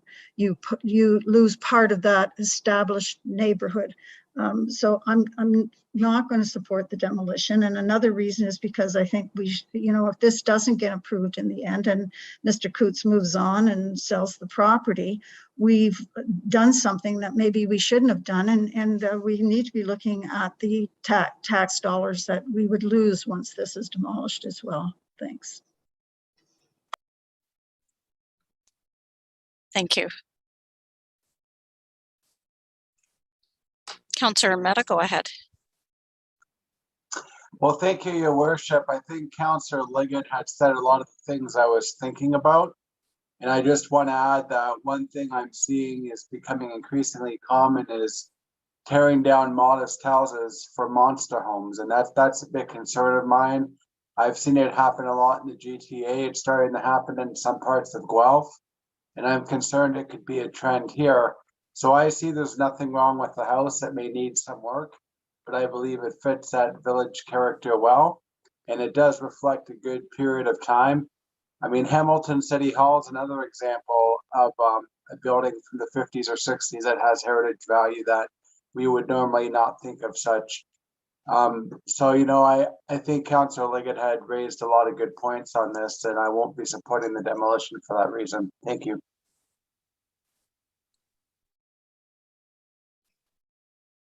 Thank you. Just looking for, we've got a last minute hand up. Councillor Wolf, go ahead. Through you, Madam Mayor, I would just like to remind people that the Heritage Committee, ACO, and our Heritage staff all approve the demolition, as well as the report by Stephen Robinson, all who are very involved in heritage and do approve the demolition. Thank you. Thank you.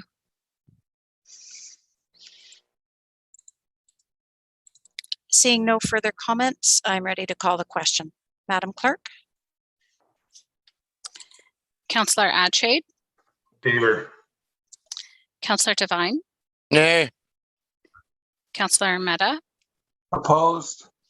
Councillor Hamilton, In favor. Councillor Leggett, Opposed? Councillor Mann, In favor? Councillor Reid, In favor? Councillor Wolf, In favor? Mayor McGarry, Opposed? and that carries. Thank you. Now we'll go into the second part of the motion, and I think I'll just have Madam Clerk read that out, and then I'm going to look for questions and comments on that. Go ahead, please. Moved by Councillor Reid, seconded by Councillor Mann, that plans for a replacement structure prepared by Fabric Architects and dated September 9th, 2021 not be approved for the reasons outlined in Report 22003 CD, and that the proposed designs be revised to conform to the urban design policies of the Blair Village Heritage Conservation District BVHCD plan by simplifying the roofline and design of the front elevation to more clearly reflect a simple, strong form and symmetrical arrangement of windows and doors characteristic of, but not identical to, historic architecture in the BVHCD. Reduce the overall visual impact of the building by lowering the pitch of the roof.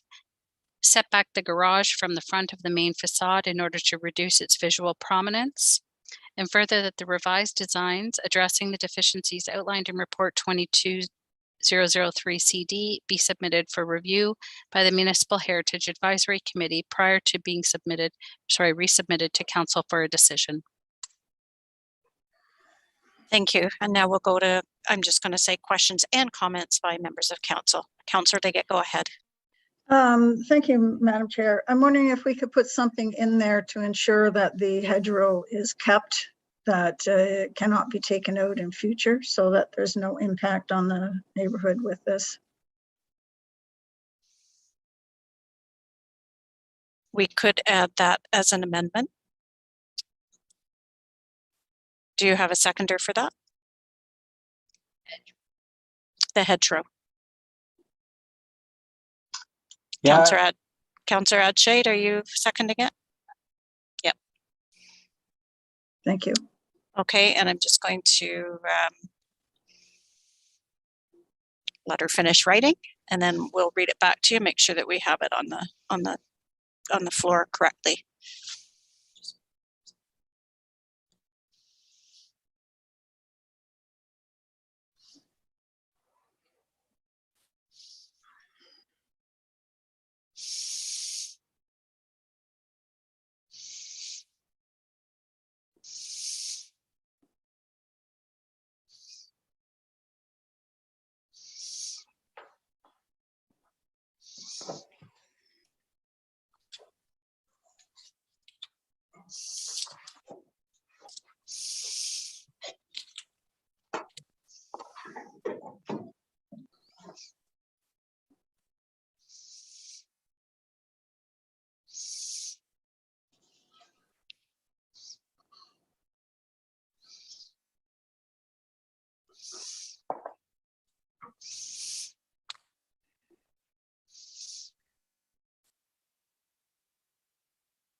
Thank you. I've been conferring with Madam Clerk, and she's ready with the motion or the amendment to the motion.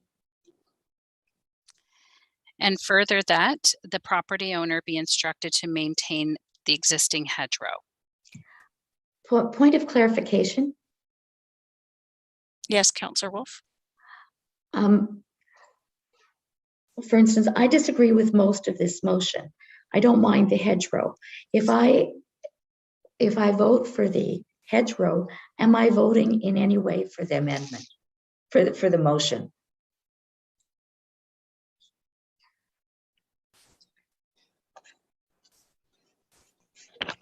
Yeah. We would be voting on it as a whole. Unless we, just one moment.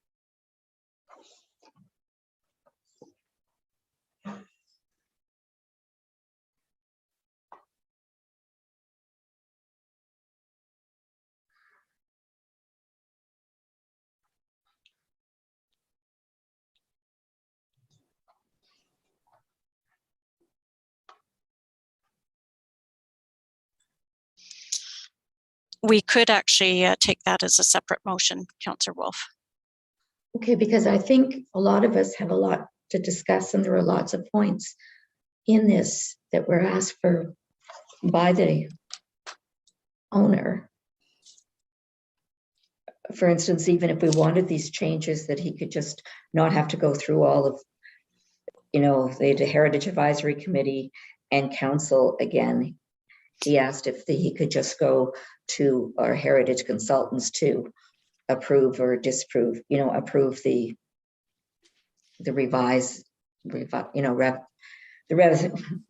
losing the words, the changes that they've asked him to make, because we're talking about a lot of time again to get through the Heritage Committee and Council again before he can move forward with his design. So okay, I think ultimately we can take the hedgerow piece, the amendment, and move it into a separate motion. Okay.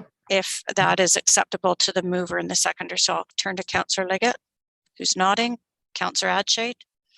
Yep, that's acceptable. So we'll take that as a second motion or a separate motion just on that piece rather than an amendment. Okay, thank you. So we will now move to further comments then on the main motion here. Councillor Reid, go ahead. Thank you, Madam Mayor. Through you, I will not be supporting this motion. I think that we can work with the person, Mr. Coots, on some changes that he's already said he can make, like lowering the roof and perhaps moving the garage back somewhat. And I think that if we can work with Mr. Coots and his architect, then we can come to some agreement and they can move ahead in a more better way and a much more quickly than taking another route going through the Heritage Committee and back to Council again. So I will not be supporting this motion, and hopefully we can find some way in which we could work with the developer, with Mr. Coots and with his architect in order to better achieve what people feel the house should be, since it's in a historical heritage area.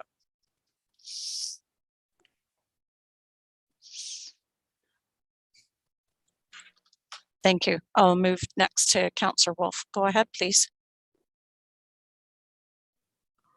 Through you, Madam Mayor. I agree with Councillor Reid in the sense that what we're asking here is basically for a whole new design. And he's already, I think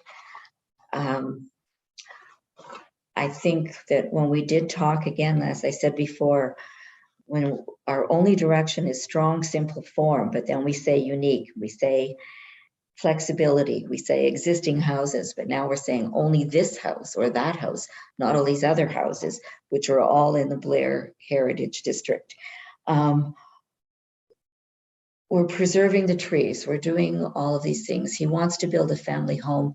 He's renting a home right now with his family, so he'd like to build as soon as possible.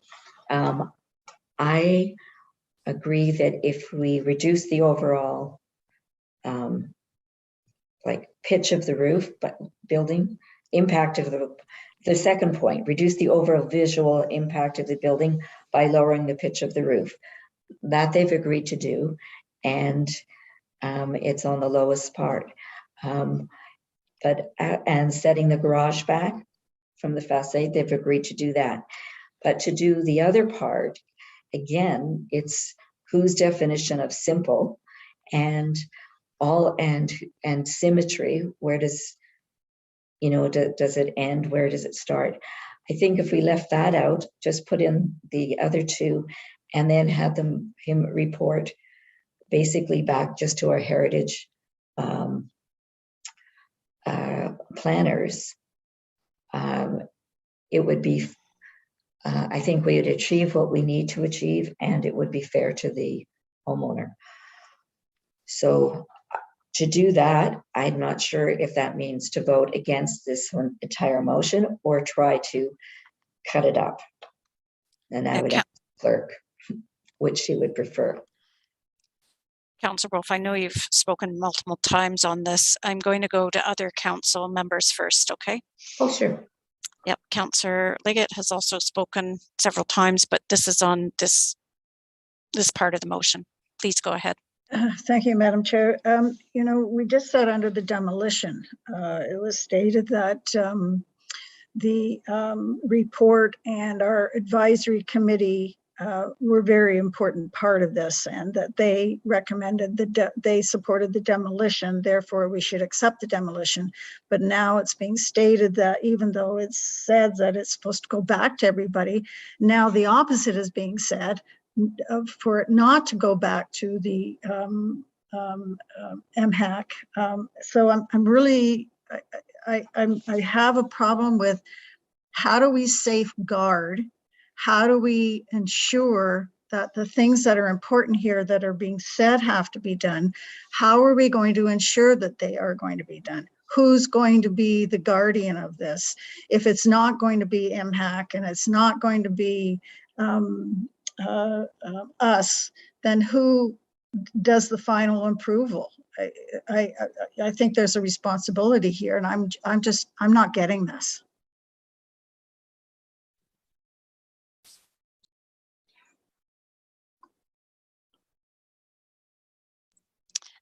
I'm going to turn to Abraham to see if he has some advice on that last piece. Thank you. Yes, through the chair. So my understanding in terms of interpreting the Ontario Heritage Act is this application would be, council would essentially have three options in terms of dealing with this application. One would be to deny the application, two would be to approve the application, and three would be to approve the application with conditions. And it sounds as though in the circumstance that council is contemplating imposing conditions. Typically, as I had recommended, this is council's authority to make the decision on the new design. And that is highlighted in the Blair Village Heritage Conservation District plan as well, and in the Ontario Heritage Act. But if council is satisfied that the designs are close enough to what would be expected, conditions could be imposed, such as the roof pitch being lowered and the garage being set back. And that could be imposed as a condition that is to the satisfaction of the chief planner or to the heritage planners. Council has the ability to delegate that authority. Thank you. I'll turn next to Councillor Adshade. Please go ahead. Thank you, Your Worship. And I agree with Councillor Wolf. And I think with what Abraham's saying, we can make some conditions. I'm wondering if we could get the advice of the clerk here. If we can put in the motion that they're willing to reduce the roof and move the garage back, I'd be fully in support of the motion. As they've done, as their plans are right now, it's symmetrical. It fits on the lot size that the house it fits now. And they're also going to keep the hedgerow. and keep the mature trees. So I'm just wondering if we could put that add on with the hedgerow, add on conditions of lowering the roof and setting the garage back if that's possible.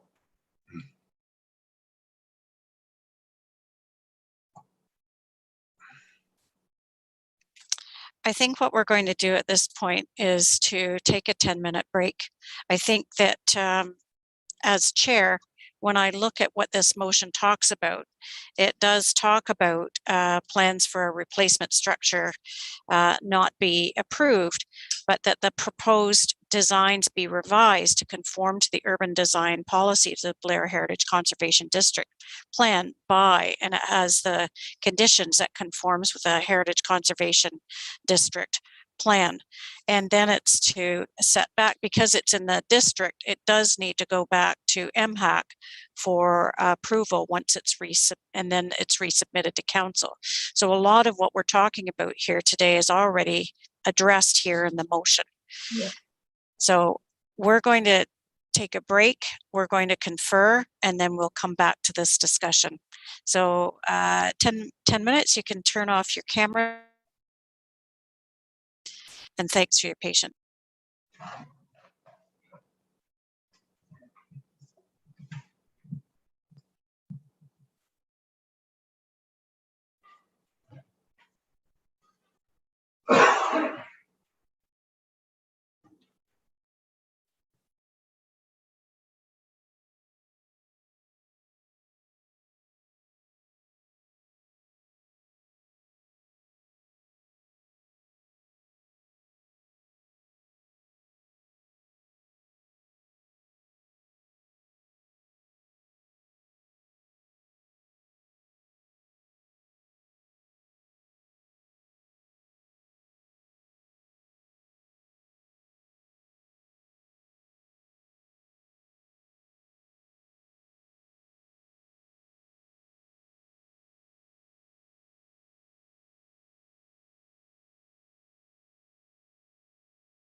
Welcome back, everyone, and thanks for your patience. I have conferred with the clerk and our DCM, and I do think that all of the things that we're asking for are contained within this motion. It's talking about proposed designs that's going to be revised according to the Blair Village Heritage Conservation District. It has some suggestions on that. It talks about then that the revised designs to address what the issues are be submitted back to MHAC prior to being resubmitted to council for a decision. And what that means is that we can, if we pass this motion, then the owner and the architect and our staff will continue to look at this, make the necessary revisions, get to a point where it can be then resubmitted to MHAC. MHAC will then advise council on what their decision is, and it comes back to us again. So I'm going to just have Madam Clerk talk about that, and I think we're just going to leave the motion as is on the floor. Madam Clerk. Through you, Madam Chair. Yes, in discussion with Hardy Bromberg, Deputy City Manager, it's agreed that the motion does include everything that we've talked about. And we also discussed the hedgerow being included under the Municipal Heritage Act. And so it may not need to be included in this motion as the amendment was proposed. We suggest that we keep it as is. And if for some reason it doesn't go forward, then we can discuss an amendment following that. But I would recommend you proceed with the motion as staff have prepared it.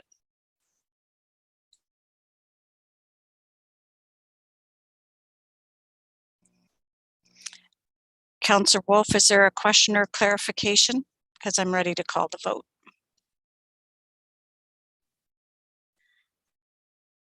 Yes, I guess my question is, this motion doesn't reflect what we've discussed in terms of that we think the revisions are too much. So we should vote against this motion if we don't agree. And then if it fails, bring back a motion similar to what Abraham suggested, that we can approve with conditions.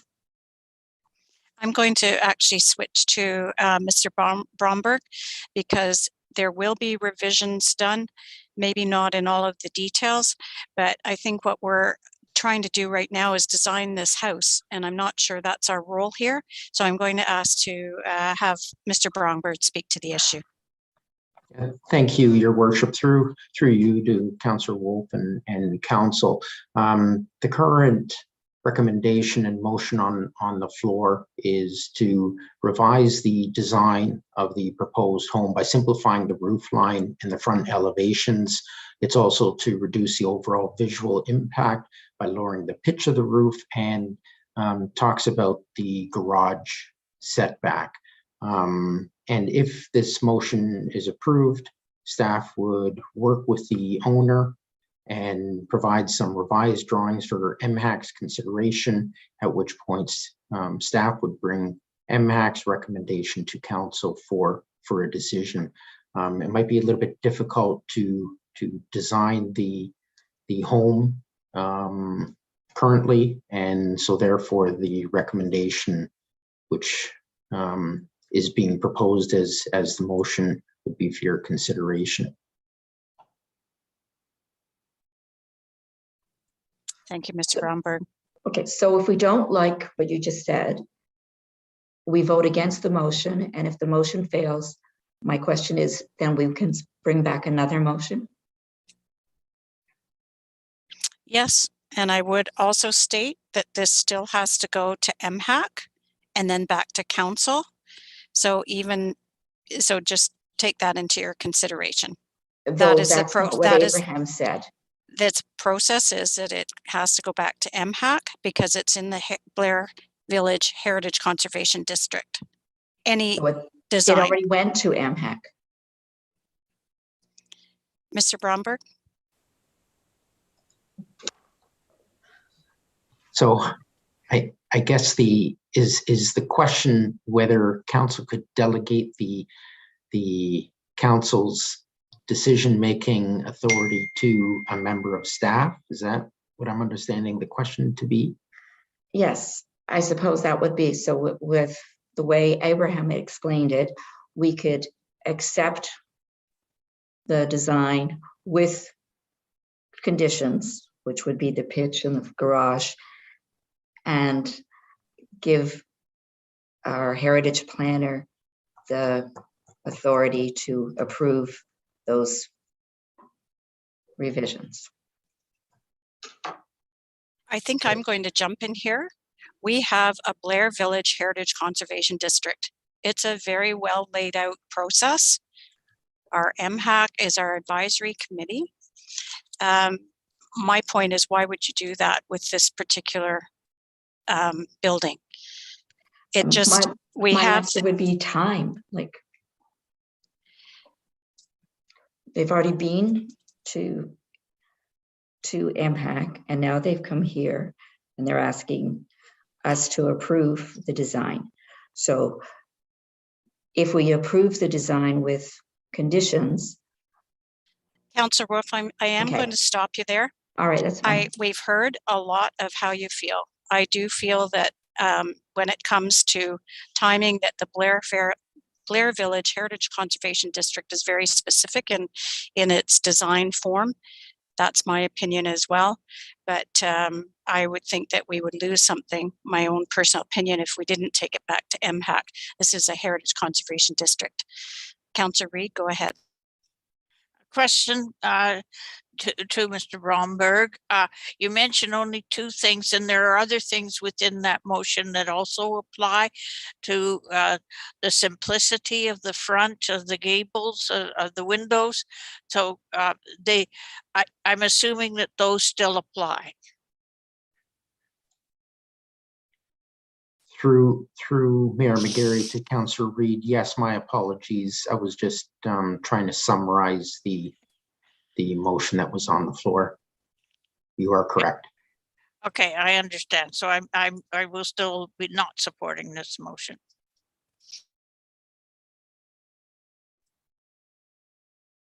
I'm going to go to Councillor Devine, and then I'll be calling the vote. Councillor Devine. Thank you, Mayor McGarry. Council's not in the business of designing homes and buildings. That's not what we're here for. We're to have a look at the approvals and the processes. Now, I look at this motion and be quite honest with you, I think it's a well-written motion. It's covered. Everything's covered off that needs to be covered. And I'm not sure what we're concerned about here. I mean, we have to look at the Blair Heritage District, which is very, very important to our community. And there's been a lot of people done a lot of work on that. And I don't think we need to be fast tracking anything. And I'm fine with the motion. I'm absolutely fine with this motion. Thank you. Thank you. And as I said, we were going to finish with Councillor Devine, and I'm going to call the question. Madam Clerk.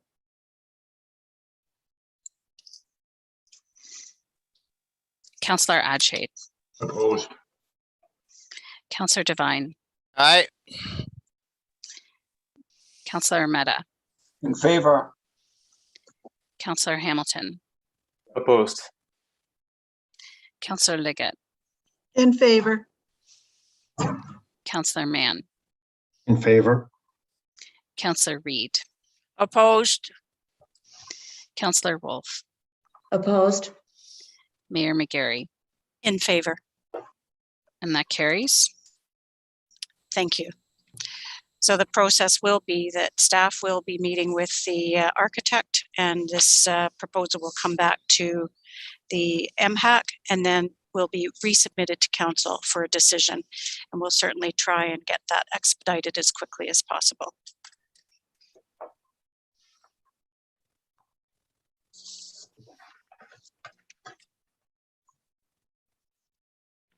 Okay, just trying to find where I am. Councillor Ermetta, you have a legacy hand up. Thank you.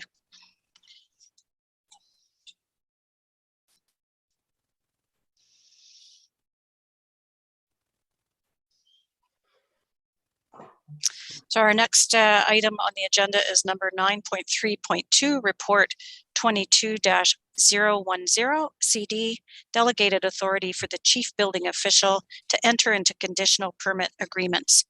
We are in receipt of correspondence from the public on this item, and any correspondence submitted will be added to the minutes of the meeting. This evening, we have Tanya Geese, our Chief Building Official, available for questions on this item. Councillor Adshade, you have this motion. Will you please put it on the floor? Your worship, it's moved by myself and second by Councillor Reid. That report 22-010-CD, Delegated Authority for the Chief Building Official to enter into conditional permit agreements be received. And that bylaw 22-006, a bylaw amending Delegated Authority bylaw 19-186 be passed to allow the Chief Building Official to sign conditional permit agreements for all projects that meet the criteria as set out in subsection 8(3) of the Building Code Act and Article 1-3-1-5, Division C of O, Regulation 332-12, Ontario Building Code Regulation, without limitation to type of construction or building proposed. Thank you very much. And we'll now move to questions for staff. Councillor Liggett, you've got your hand up. Please, you have the floor. Yes, thank you, Madam Chair. I believe Ms. Geese is prepared for my question, and some of it's based on the correspondence that we had. I had a question that was sort of similar, but yet not. We don't normally get the additional part of this. We delegate authority, but my question is, and I've had it reaffirmed today by Mr. Bromberg, but I think the public needs to hear this. Are we circumventing council's responsibilities by adding this additional part to the delegation of authority, or do we still follow through with all of our normal responsibilities and the decisions that we make? Thanks. Thank you. Ms. Geese, go ahead. Okay, good evening, Mayor McGarry and Council, and Madam Mayor. I can say that the conditional permit approval process it doesn't allow for circumventing any bylaw or regulation.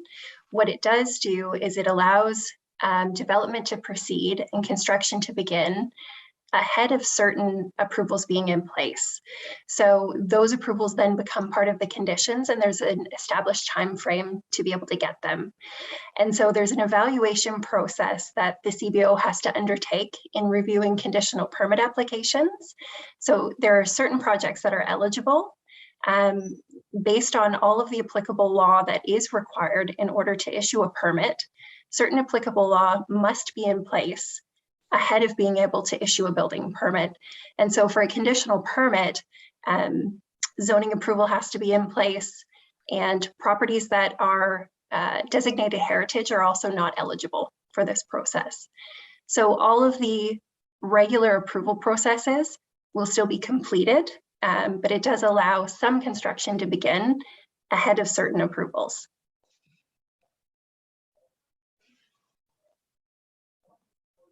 Thank you. I'll go next to Councillor Mann. Councillor Mann. Thank you, Madam Chair, and through you, thanks for that explanation, Tanya. That helps a lot. The other thing I noticed was that in the last quarter, we got a report of the number of building permits that had been issued by the city, and they have been substantial. In fact, they have been more in 1 year than they had in the previous 4. So this will expedite the process. Is this something that we will keep on, or will we continually look at this and see whether it's something we need to continue with? My sense is that we will continue with this delegated authority for some time because of the anticipated growth that will come into the city over the next 25 or 30 years. But do you see an end date to it? Do you see an end date to it, or will it continue on for some considerable length of time?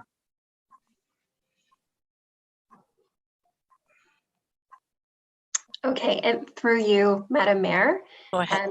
in response to Councillor Mann's question, no, this is a tool that is available. So it is permitted through the Building Code Act and regulation, and it is something that is available. Conditional permits are subject to evaluation. So really, it is an option that's available. It's something that has to be evaluated. And if a project meets the criteria and is well suited to being able to take advantage of that option, then certainly it's a tool that that can be made available ongoing. Great, thank you. Thank you, Madam Chair. Thank you. Councillor Reid, go ahead. Yes, I think you already answered this, but I want to reassure myself that it is so. So if we grant these permits, conditional permits, that we are not in any way bypassing any of our bylaws or regulations. Would that be a good statement? Through you, Madam Mayor, yes, that's correct. And so I think maybe what I'll do is I'll just give a quick overview of the evaluation criteria. So in order to issue a conditional permit, an applicant would have to submit a permit application requesting a conditional permit. They would have to demonstrate compliance, that zoning compliance can be achieved. They would have to demonstrate to the chief building official that they've experienced undue delay through the development approval process. And that's the benefit of a conditional permit, is again, it allows shovels to get in the ground, you know, a month to a couple of months ahead of that approval process being finalized. And then they would have to enter into an agreement with the chief building official where they would assume all risk in obtaining those remaining outstanding approvals. It would establish the time frame for obtaining those approvals. And there's the ability to collect securities to ensure that the site is restored in the event that those approvals aren't granted.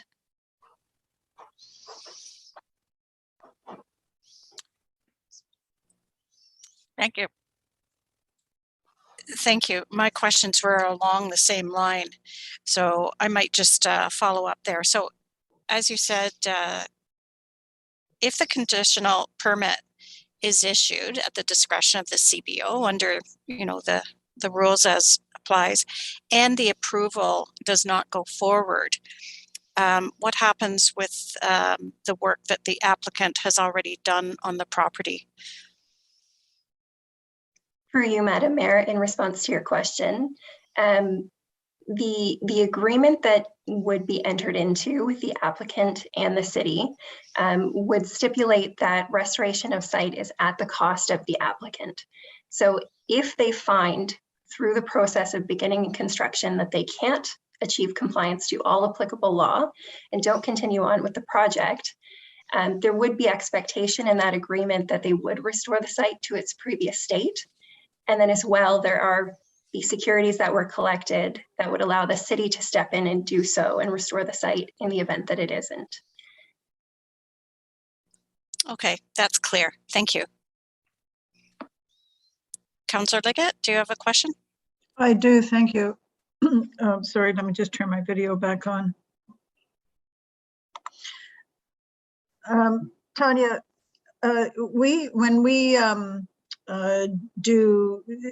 when I'm thinking about the Preston Springs and we paid money to have that all cleaned up, and then we had to go to court to recoup that. That's standard procedure.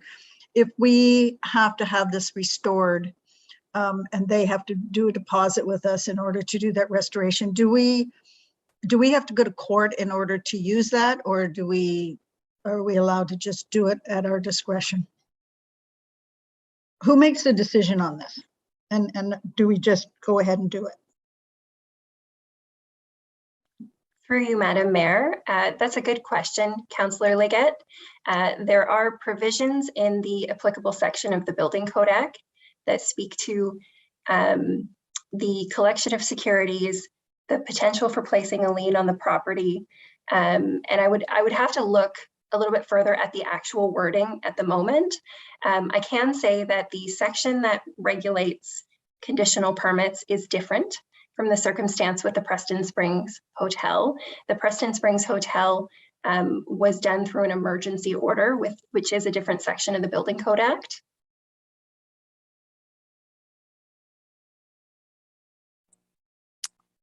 Okay, any further questions?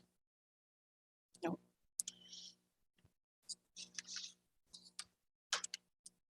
With no further questions, are there any further comments before we go to the vote? And seeing none, I'm going to ask Madam Clerk to call for the vote. Madam Clerk? Councillor Adshade, In favor. Councillor Devine, Aye. Councillor Mehta, In favor? Councillor Hamilton, In favor. Councillor Liggett, In favor? Councillor Mann, In favor? Councillor Reid, In favor. Councillor Wolf, In favor? Mayor McGarry, In favor. and that carries. Thank you. Next on our agenda, we have item number 9.5.1, Report 22-002-OCM 19 Cambridge Street Property Acquisition. We do have Mr. Paul Kahn, Manager of Realty, with us this evening to provide opening remarks to this report. Mr. Kahn, welcome. Thank you, Madam Mayor, and good evening, members of council. As outlined in Report 22-002 OCM, the city has the opportunity to acquire the property at 19 Cambridge Street. The property is located directly north of City Hall campus and is approximately half an acre and improved with an office building of approximately 4,800 square feet. The location of this property creates an opportunity for land banking and land assembly to support future growth, additional amenities for the community, and the city's placemaking initiative. Currently, the building is owner occupied, serves as the owner's law office business. An agreement of purchase to sale has been negotiated with a purchase price of $1.875 million, and this is supported by an appraisal, and it's conditional on council approval. And thank you, and I'd be happy to answer any questions or provide further details. Thank you. We're going to put the motion on the floor and then go to any questions. Councillor Liggett, you have the motion. Please read it. Thank you. I do. Thank you, Madam Chair. Moved by myself, seconded by Councillor Wolf, that Report 22-002-OCM 19 Cambridge Street property acquisition be received and that council authorize the purchase of the property municipally known as 19 Cambridge Street, Cambridge, Ontario, in accordance with the terms and conditions as set out in the agreement of purchase and sale at a purchase price of $1.875 million and a total cost inclusive of applicable taxes and ancillary costs of approximately $2 million. And further, that a capital project be established for the property acquisition and be funded from the Core Areas Transformation Reserve Fund. And further, that a transfer of $2 million from the Core Areas Transformation Reserve Fund be approved. And further, that $23,000 be added to the 2022 operating budget to fund the maintenance and operations of the newly acquired asset for the year 2022. And further, that the mayor and clerk be authorized to execute all documentation required to implement and give effect to the adopted recommendations as set out in this report, subject to the satisfaction of the city solicitor. And if I could just make a quick comment here. Absolutely. I think it's very wise that we have been purchasing properties next door to City Hall. It just adds to what we're able to do in and around that part of our property, and that we have a say in what goes on in neighboring properties. And I'm just happy that we had this opportunity and that we are actually executing it here tonight. Thank you. I'll go next to questions. Councillor Devine, go ahead. Yes, thank you through the mayor. I think this is actually a very good catch for the city because of location. And the property is of good value by today's standards. And then, there might be a few things need to be done with it, but I think this is a very, very wise move on behalf of the city. And thanks for all your hard work on this file, Paul. Thank you. If there's no further questions, are there any further comments?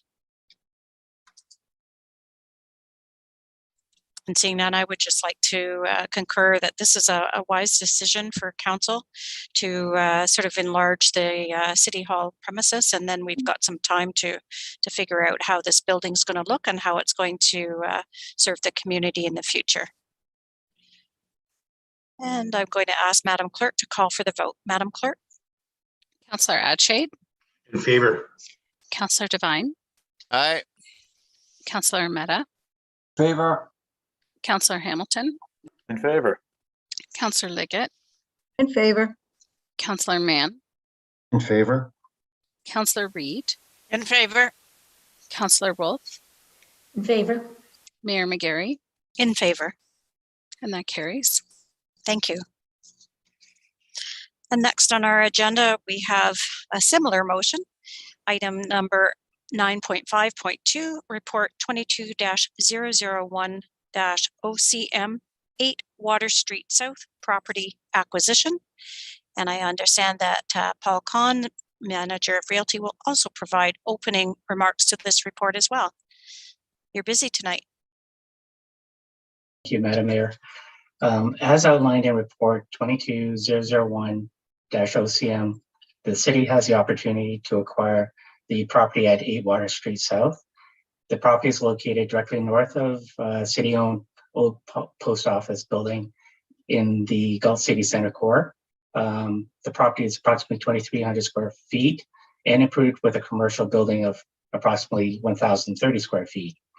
The building is currently occupied by three businesses and located next to the ID Exchange old post office in the Galt City Center core, near Water Street and Main Street, and backing onto the Grand River. The property creates an opportunity for the city's placemaking initiative. An agreement of purchase sale has been negotiated with a purchase price of $600,000, which is supported by an appraisal and is conditional on council approval. And thank you, and I'd be happy to answer any questions or provide further information. Thank you, Mr. Khan. And we're going to put the motion right on the floor first before we go to comments. And I think Councillor Liggett, you have this motion as well. Go ahead. I do. Moved by myself and again seconded by Councillor Wolf that report 22-001-0 OCM 8 Water Street South property acquisition be received, and that council authorize the purchase of the property municipally known as 8 Water Street South, Cambridge, Ontario, in accordance with the terms and conditions as set out in the agreement of purchase and sale at a purchase price of $600,000 and a total cost inclusive of applicable taxes and ancillary costs of approximately $640,000. Further, that a capital project be established for the property acquisition and be funded from the Core Areas Transformation Reserve Fund. And further, that a transfer of $640,000 from the Core Areas Transformation Reserve Fund be approved. And further, that $19,208 be added to the 2022 operating budget to fund the maintenance and operations of the newly acquired asset for the year 2022. And further, that the mayor and clerk be authorized to execute all documentation required to implement and give effect to the adopted recommendations as set out in this report, subject to the satisfaction of the city solicitor. And again, I'd like to speak to it, please. Yeah, I thought you might. Go ahead. I'm astounded that we're getting these properties at the value that we're getting them. And as Councillor Devine said, you know, the work of Mr. Khan has been wonderful on these proposals, and it is just such a great value for this particular one. And I think about how that could tie in with the library and its programs. It's great. But if I could ask a question, Mr. Khan, following my comment here. Yep, go ahead. Since these are already rented, I'm assuming that we will be giving the tenants a lot of opportunity to find other locations before we take possession? Through the chair, there's one that's month to month. There's another one, the lease expires, I think, around end of October of this year, and the other one being expiring, I think, in August of 2024. So we will work with, the city would work with these tenants in terms of trying to align the plans the city has for the property with their schedules and leases as well. But right now, it looks like the outside date would be August of 2024, which is the last lease that would expire. So if, for the other two that are expiring earlier, we could probably line them all up closer. Okay, that'd be great. Thank you so much. Thank you. We'll move next to questions. Councillor Wolf, go ahead.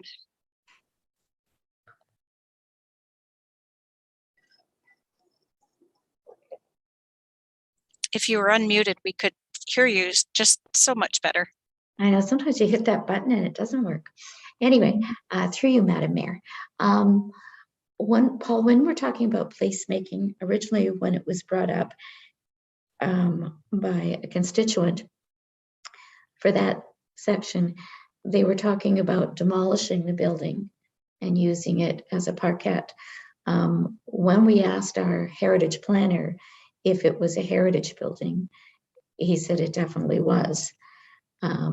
So if we decide that we can't demolish it, would the city still have a use for that building?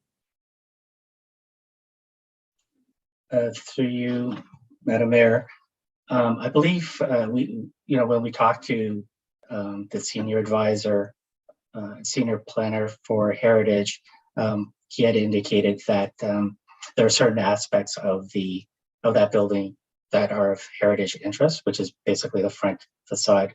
So we would need to take that. He's recommending that we take that through to MPAC when we have our plans for the property. And if it is recommended that we keep the building, then we would probably have to be creative in terms of how we convert that whole property into placemaking site. I think the building itself is maybe 1/3 of the property to maybe 40% of the property. So there is still space at the back of that building.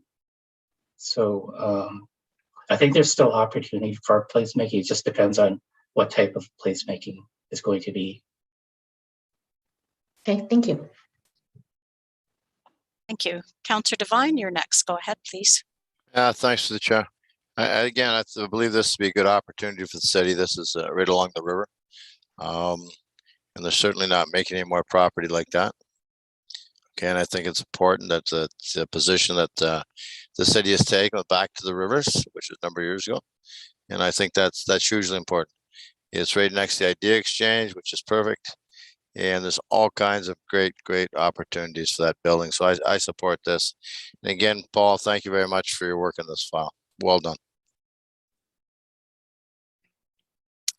Thank you. Seeing no further hands up, I did want to also pass along my congratulations to get this. This is a key property right along the river, right beside the idea exchange, and a very historic part of downtown Galt. So I'm delighted and hoping to see this motion pass. And seeing no further hands, I'm ready to call for the vote. Madam Clerk. Councillor Adshade. In favor. Councillor Devine. Aye. Councillor Meadow. In favor. Councillor Hamilton. In favor. Councillor Leggett. In favor. Councillor Mann. In favor. Councillor Reid. In favor. Councillor Wolf. In favor. Mayor McGarry. In favor. And that carries. Thank you. That concludes our regular agenda for this evening. So we'll move to other business. Does any member of council have any other business for discussion? Councillor Wolf.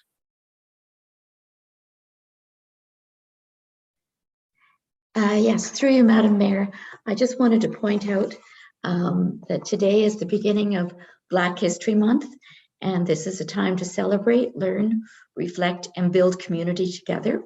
And this year, Rhythm and Blues, Idea Exchange, and the KW Multicultural Center are partnered to present a month-long series of virtual events for Cambridge residents of all ages. And this is also, today is also World Hijab Day, the Muslim women of Cambridge have asked us to be open to communication as a means to foster tolerance and understanding towards women who choose to wear the hijab. And I also sit on the library board, and we were looking at different statistics and some good news. In this last year, through efforts of staff, we have increased our new membership by 38% this year, and our libraries have been a lifeline for people during the pandemic. Library staff also contacted over 3,000, they made 3,000 first dose vaccination appointments, and this fall they printed and laminated over 2,000 vaccine passports. And if we're thinking of the spring, though I know it's very cold, over 50,000 seeds from our seed library were distributed and will be again this year.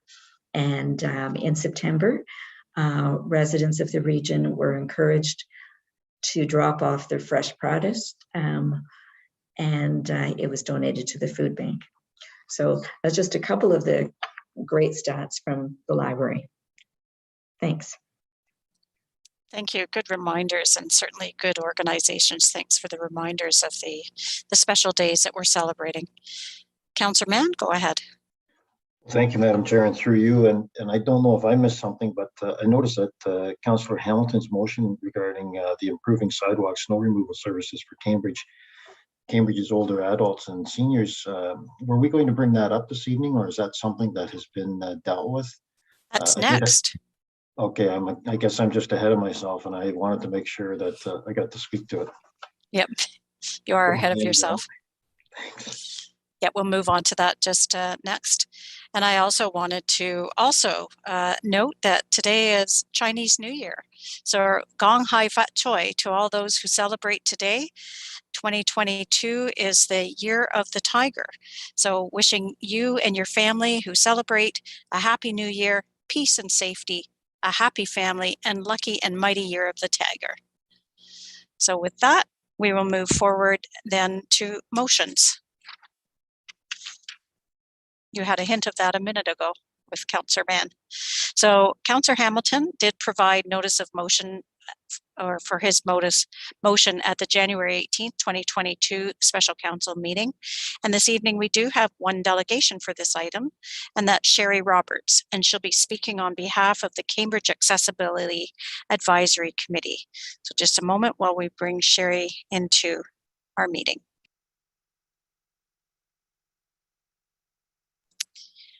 Sherry, it's Mary McGarry. Can you hear me? Oh, I can. Hi. Hi. Could you please turn off the YouTube in the background if you're listening to it? Yeah, I just turned it off. Yeah. You did. I don't hear it anymore. Anyway, welcome. Thank you for taking the time with us to delegate this evening. Just a reminder that you'll have 5 minutes to delegate, that we ask that you ensure that your remarks relate directly to the agenda item that you're speaking to, that your remarks remain respectful, and that you refrain from asking questions of council. And afterwards, Sherry, you may have some questions from members of council, so just stay on the line and I'll guide you through that process. So, and just before we get going, I just wanted to thank you for doing the meeting the other day in support of our hospital. Oh, thank you. Yeah, it was a chamber event. Yeah, thank you. Yeah, it was great. I enjoyed speaking at it. Thank you. And I know the hospital appreciates it, so please go ahead. Okay, thank you, Mayor McGarry and council members. Thank you for having me speak tonight on this important issue. So we all know that snow removal has long been a barrier for people with disabilities. And in the past few years, we at the Accessibility Advisory Committee have been researching different options for removing this barrier.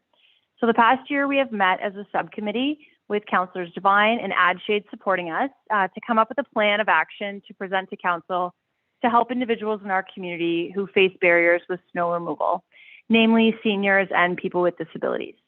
So we've done extensive research and collaborated with other municipalities to see what's worked and hasn't worked in other similarly sized cities. So we're pleased to hear Councillor Hamilton's motion, and it does go to show that great minds think alike. We look forward to supporting Council as they look to develop a plan to better support residents in this area. We welcome Councillor Hamilton, other members of Council, and City staff to consult with the AAC and work together to formulate a plan of action that will work best to support people with disabilities and seniors with snow removal in a sustainable and practical way. So short and sweet today, but I'm happy to answer any questions. Thank you very much. I'll just turn to members of Council now to see if there's any questions for you. And sure. Councillor Hamilton has one, so please go ahead. Great. Thank you, Your Worship, and through you. And thank you very much for delegating tonight, Sherry. Much appreciated. There's one great mind, that is yours. I have to ask, though, with all the research you've done on this, are there any cities you might be able to point to right now where you say, hey, there's a shining example we can look to? Or what results have you found so far? Yeah, absolutely. So one that we've looked at that we thought might be something we want to potentially pilot project here in the city was similar to what they've done in Kitchener, where they do support individuals with disability and seniors with their snow removal for sidewalks and windrow throughout the winter months. So they have a smallish project. I believe it started at 250 homes to begin with, but don't quote me on that. We'll have to look into the numbers, but I know it's grown since then. So that one is based on some criteria. So namely that there's nobody in the home that's able to help with snow removal. And that, so they either must be 65 years of age or older, or have a disability that prevents them from removing snow, be a resident of the city, live in a specific type of dwelling, and that nobody there is capable of removing the snow for them. There's also an income threshold, just to, weed out individuals who could likely pay sort of market price to have someone come and remove the snow for them. And then also agree to a waiver of claims against the city. So it would be, save the city that way, protecting the city. And the way it works is there's volunteers from the community. So you go out and you market it to, high schools looking to fulfill volunteer hours, groups like the cadets, boys and girls clubs, other volunteer-driven community groups, and they would be the ones that actually do the snow removal. So the city would act sort of as a middle person to make the connection between the residents and the volunteers. That's great. Thank you, Sherry. And thank you for all your help with the Accessibility Advisory Committee. Oh, thank you so much. It's my pleasure. Thank you. I don't see any further questions, but thank you again for delegating with us this evening, Sherry. And you can turn back the YouTube channel if you so wish and follow along with this item. Thank you so much for Wonderful. Delegating with us. Thank you, Mayor McGarry. Thank you so much. Okay, bye now. Bye now. All right, we're ready for the motion. Councillor Hamilton, are you prepared to read this very long one? Yep. Thank you, Your Worship. It's moved by myself and seconded by Councillor Reid.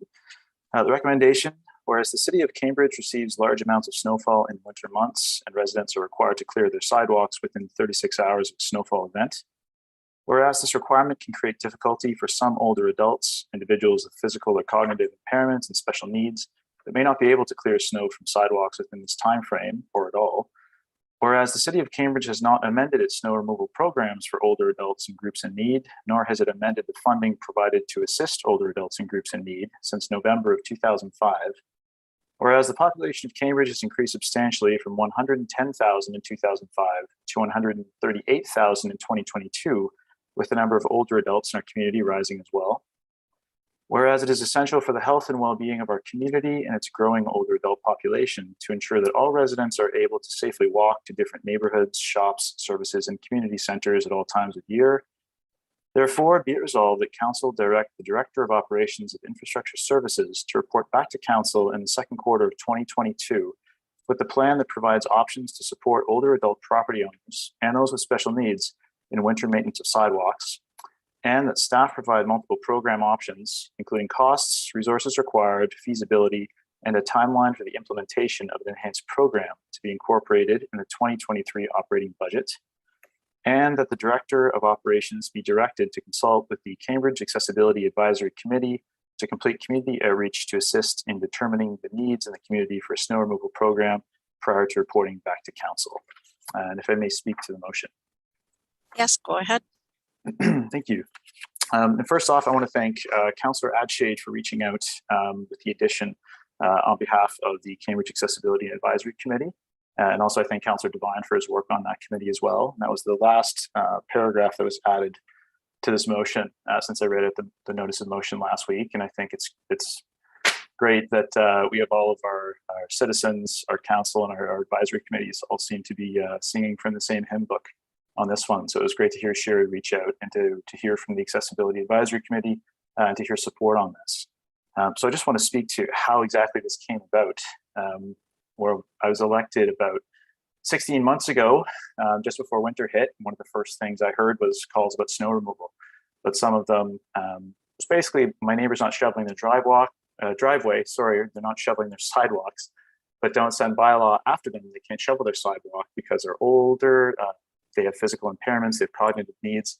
So I started looking into the nature of these programs. As I mentioned in the motion, it's been almost 2 decades since the City of Cambridge has actually adjusted its program to help older adults and those in need with snow.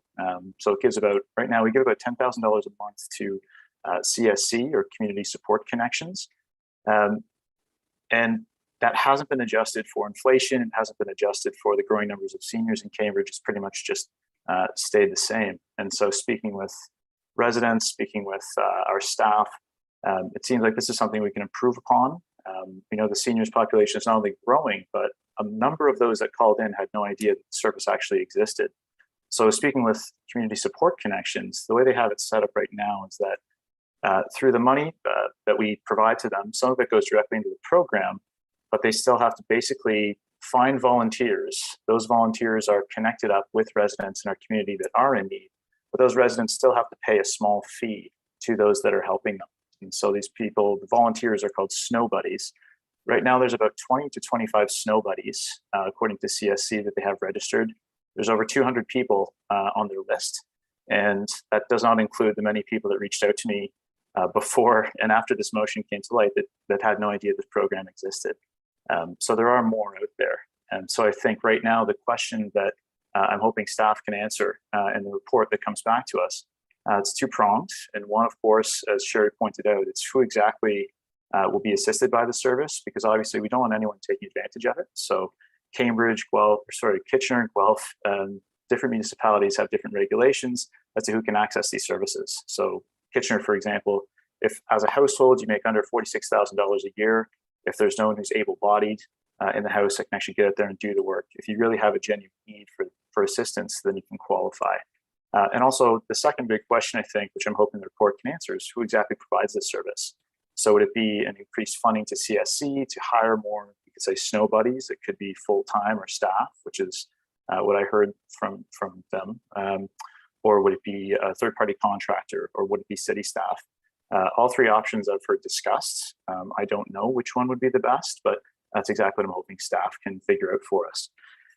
So the spirit of this motion, we're not talking about thousands of people out there based on neighboring municipalities. We're just talking about hundreds that truly need the help.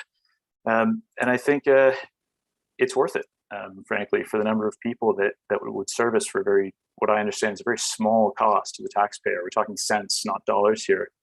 Just to know that those of us in the community that need help, our neighbors and our friends and our family members can get out there and they can use their sidewalks, they can visit friends, shops, and travel amongst the community when they need to. I think that's a great feeling to have, and something I'm hoping that council will support. So I'll leave it at that. Thank you. We'll move next to Councillor Mann. Go ahead, please. Thank you, Madam Chair, and through you, and a couple of comments and a question as well.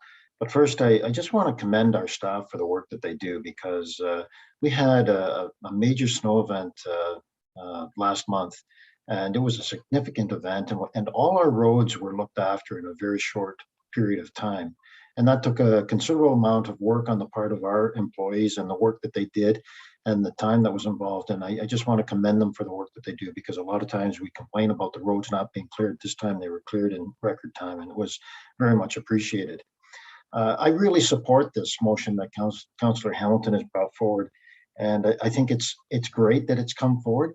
I think we need to look at it a little more than that. I think there are a lot of members of our community who get out and help their neighbor. And we have a lot of neighborhoods where the good neighbor or the snow buddy is there and we don't even know it. And those with blowers get out and help each other. And it's a good get to know your neighbor opportunity.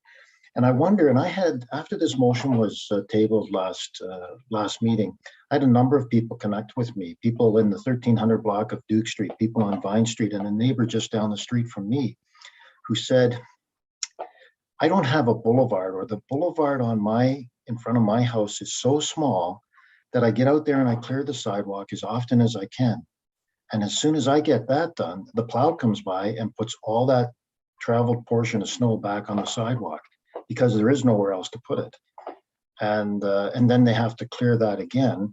And if they don't, then the bylaw is that if you don't clear it within a certain amount of time, we'll come and see you. So I wonder, is there a way that we can include in this motion that Councillor Hamilton has brought forward, that we look at some of the streets, especially in well-established neighborhoods where there is a minimum boulevard. Sometimes that boulevard is maybe a foot or maybe a meter, less than a meter in width. And if you have a boulevard that's less than a meter in width, where do you put the snow? Back on the sidewalk. So my question, or maybe it's just if we can just add to the motion or add to the direction that we give to staff, that they can look at some of these other streets within our well-established neighborhoods where snow removal is pushed onto the sidewalk a second or third time.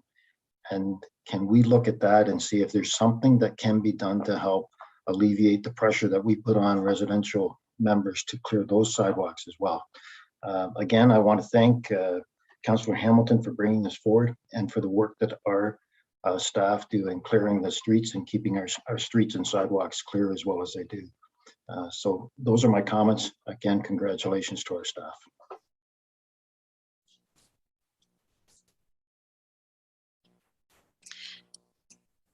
Thank you, Councillor Mann. I'm just going to confer with the clerk just about your suggestions there. But I would note that Mike Hauser is here with us to accept some of the compliments about doing a great job with clearing, and he's available for questions as well.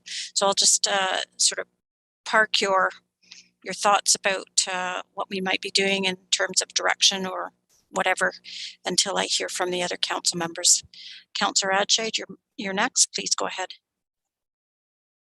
Thank you, Your Worship, and I'm in strong support of this motion. I really want to thank Councillor Hamilton for bringing it forward. I know it's something, being on the Accessibility Advisory Committee and on the Snow Removal Subcommittee, this is something that I'm really glad we're able to put that in the motion and work together with city staff, because I know they've done a lot of research and with different municipalities as to best practices. I think this is something that's long overdue, and I think it's such that's very needed in the community, and I really look forward to seeing what options we come up with. Thank you. Councillor Liggett, go ahead, please.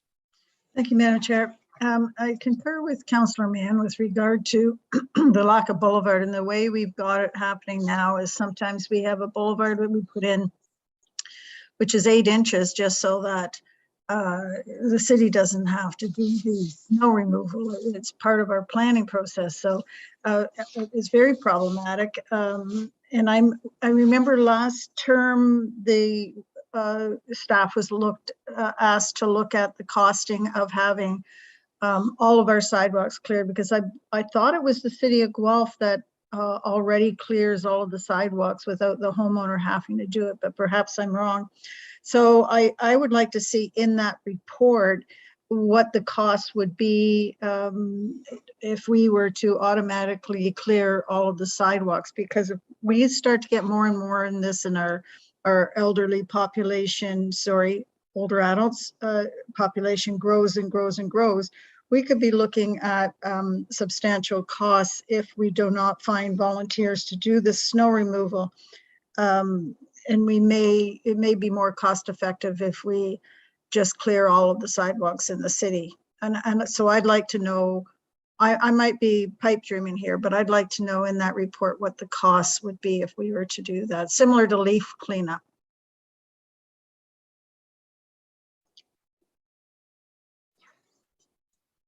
Thank you. And Councillor Liggett, if you're sort of looking to say the same thing about a possible amendment of Councillor Mann's, I'll park that for now as well, and then draft something that seems to be Yeah, reasonable.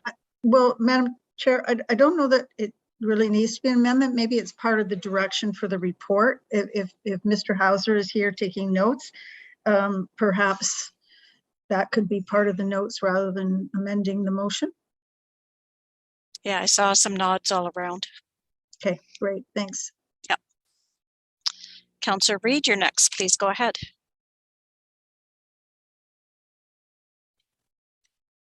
Thank you, Madam Mayor. Through you, as seconder of this motion, I felt very privileged to be asked to second it, and I'm thoroughly in support of this particular way that we are intending to go.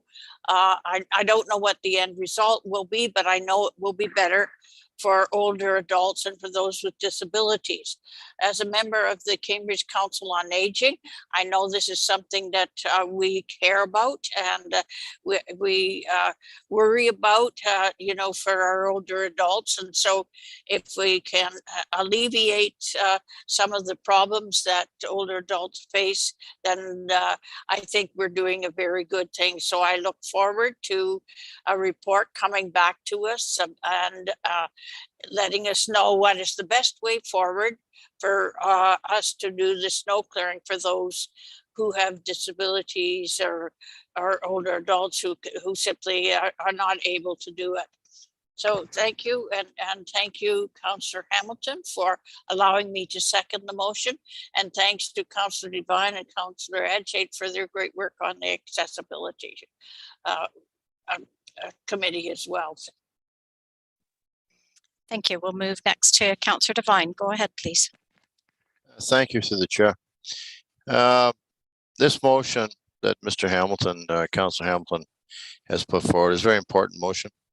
It's been a long time coming. I want to thank Councillor Hamilton for doing that. We look at things in a realistic manner, and we have to do that.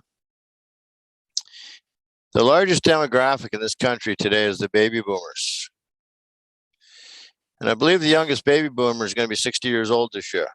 That's the youngest. So we have a lot of people that are getting elderly, and they're going to need help. They're going to need help. And we really have to look at what we're doing in the city, because we've done a lot of work in a lot of streets in the community. And a lot of these boulevards are 10 inches wide. That's absolutely insane.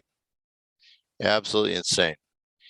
Okay, like the city bylaw says I think you have to shovel your snow within 36 hours. But I don't think it says you have to shovel the snow that the plow put on the sidewalk within 36 hours. And this is what's happening today. And we really have to look at these the new subdivisions going in, the stuff that's being rebuilt. And I don't know, maybe we need to be looking at anything with less than a half-meter boulevard. The cities are responsible to do clean the sidewalk, because what we have right now, it's just not working because the boulevards are just too tiny. Or the city do all the sidewalks, and that's going to be a hit. That's going to be a chunk for the taxpayer. But these people that got 10-inch boulevards, it's crazy. Sometimes they're moving 2 and 3 feet of snow 2 or 3 times in the course of a week. And I don't think that's acceptable, because there's nowhere to put it. So thank you. We need to have a look at what we're doing here. Thanks. Thank you. And I also have a question actually for Mr. Hauser, and it really has to do with the snow clearing that the city already does for some sidewalks.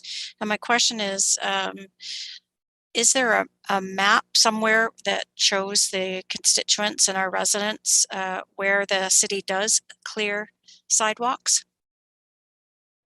Thank you for the question, Madam Mayor. And yes, online we do publish a detailed map showing explicitly where the city does clear the snow. So at this time, the city clears approximately 22% of our sidewalk network. That includes approximately 40 kilometers worth of sidewalk that has the curb face sidewalk. So that's where a boulevard is less than, I believe it's 25 centimeters, as was noted earlier. So that map is available online, and I'd be happy to undertake the task of looking at the options and presenting to council. Thank you. And I've seen you nodding away when there's been suggestions from members of council. So we'll take that just as direction. And thanks again. And I would also concur that the city has done some really great work, especially recently when we had that very large storm a few weeks ago. And, you know, the city was very responsive to that area, and I think cleared ahead of what you were expecting to begin with, which is an incredible job. So thank you. Thank you. Seeing no further comments or question, we're ready to call for the vote. Madam Clerk? Councillor Adshade, In favor? Councillor Devine, Aye. Councillor Meadow, In favor? Councillor Hamilton, In favor. Councillor Liggett, In favor? Councillor Mann, In favor? Councillor Reid, Favor. Councillor Wolf, In favor? Mayor McGarry, In favor. and that carries. Thank you. Okay, we'll move now to notices of motion. This evening we do have two notices of motion, one from Councillor Reid and one from Councillor Liggett. Councillor Reid, I believe you would like to waive notice for your notices. No, now I'm losing my words. Your notice of motion? Yes, I would like to waive notice because with this motion, if it is approved, we are asking staff to do something for February 17th with this random acts of kindness day. And if Okay, we don't I'm pass just- it now, it would make it very difficult for them. Okay, do you have a seconder? Councillor Mann. Okay. So we will go to the vote first on waiving notice of motion. And I'm ready for the vote. Madam Clerk? Moved by Councillor Reid, seconded by Councillor Mann, that the notice requirements of the procedural bylaw be waived to consider Councillor Reid's notice of motion regarding random acts of kindness for Cambridge. Okay, any further comments before we go to that vote? Oh, yes. Well, we're only voting right now on waiving notice. Okay, we'll go to the vote. Madam Clerk? Councillor Adshade, In favor? Councillor Devine, Aye. Councillor Mehta, In favor? Councillor Hamilton, In favor. Councillor Liggett, In favor? Councillor Mann, In favor? Councillor Reid, In favor. Councillor Wolf, In favor? Mayor McGarry, In favor. and that carries. Thank you. Now, Councillor Reid, do you have a seconder for your notice of motion? Yes, I do, Councillor Mann. Okay, and I'll have the clerk read the motion in its entirety. Thank you. Madam Clerk? Moved by Councillor Reid, seconded by Councillor Mann. Recommendation, whereas random acts of kindness can have a big impact on both the giver and the receiver and directly relate to the mental well-being of a person, and is a simple method by which anyone can participate in positive behaviors. And whereas at the recent Community Wellbeing Advisory Committee, the Youth and Older Adults Subcommittee shared their discussions on establishing a social media campaign around connecting with kindness in Cambridge, and encouraged the committee to partner with the city in promotion of acts of kindness in the community. And whereas acts of kindness can increase neighborhood pride, raise awareness of mental health and well-being, and have many positive effects on neighbors and communities. Whereas municipalities around the globe have adopted kindness programs to elevate community awareness and initiate celebrations around acts of kindness, such as Pay It Forward initiatives and fostering grassroots programs throughout their municipality. Whereas random acts of kindness represent doing something for someone else with no expectation of anything in return. And whereas February 17th, 2022 marks Random Act of Kindness Day, and therefore be it resolved, the Cambridge Council support promotion of February 17th as Random Act of Kindness Day to increase awareness of what it means to be a kind neighbor and how we might pay it forward within our own homes and community. And further, that the Clerks Division and Corporate Communications Division be directed to consult with the Community Wellbeing Advisory Committee to establish a social media campaign to encourage random acts of kindness for February 17th, 2022 and beyond. Thank you. And I imagine you want to speak to your notice of to your motion. I certainly do. Thank you very Councillor Reid. much, Madam Mayor. Yes, I really don't want to take any credit for this. The credit all goes to our well-being committee and also to the subcommittee of youth and older adults, and in particular to Michelle Braniff and Sandy Faulkner as two of the people within that committee who brought this forward, and it came to the regular committee. And when I heard it, I thought, well, gee, that's really great, because that has a lot to do with our well-being. And, you know, we start all our meetings with the mayor telling us to be kind. And I think that we can extend it beyond our committee meetings and beyond our council meetings, and that we can be kind every day in lots of different ways. And so I wanted to bring this forward from the well-being committee and see if council was willing to do something. And particularly when I discovered that February the 17th was the Random Act of Kindness Day, I thought it was a perfect time to bring it forward so that we could initiate this right away and have something happen from our council and from our city on that particular day of February the 17th. So I'm hoping that I will have support for this motion, and a great thank you to Michelle Braniff and Sandy Faulkner for thinking up. Thank you. I'll turn now to members of council to see if there's any questions. And seeing none, does council have any comments?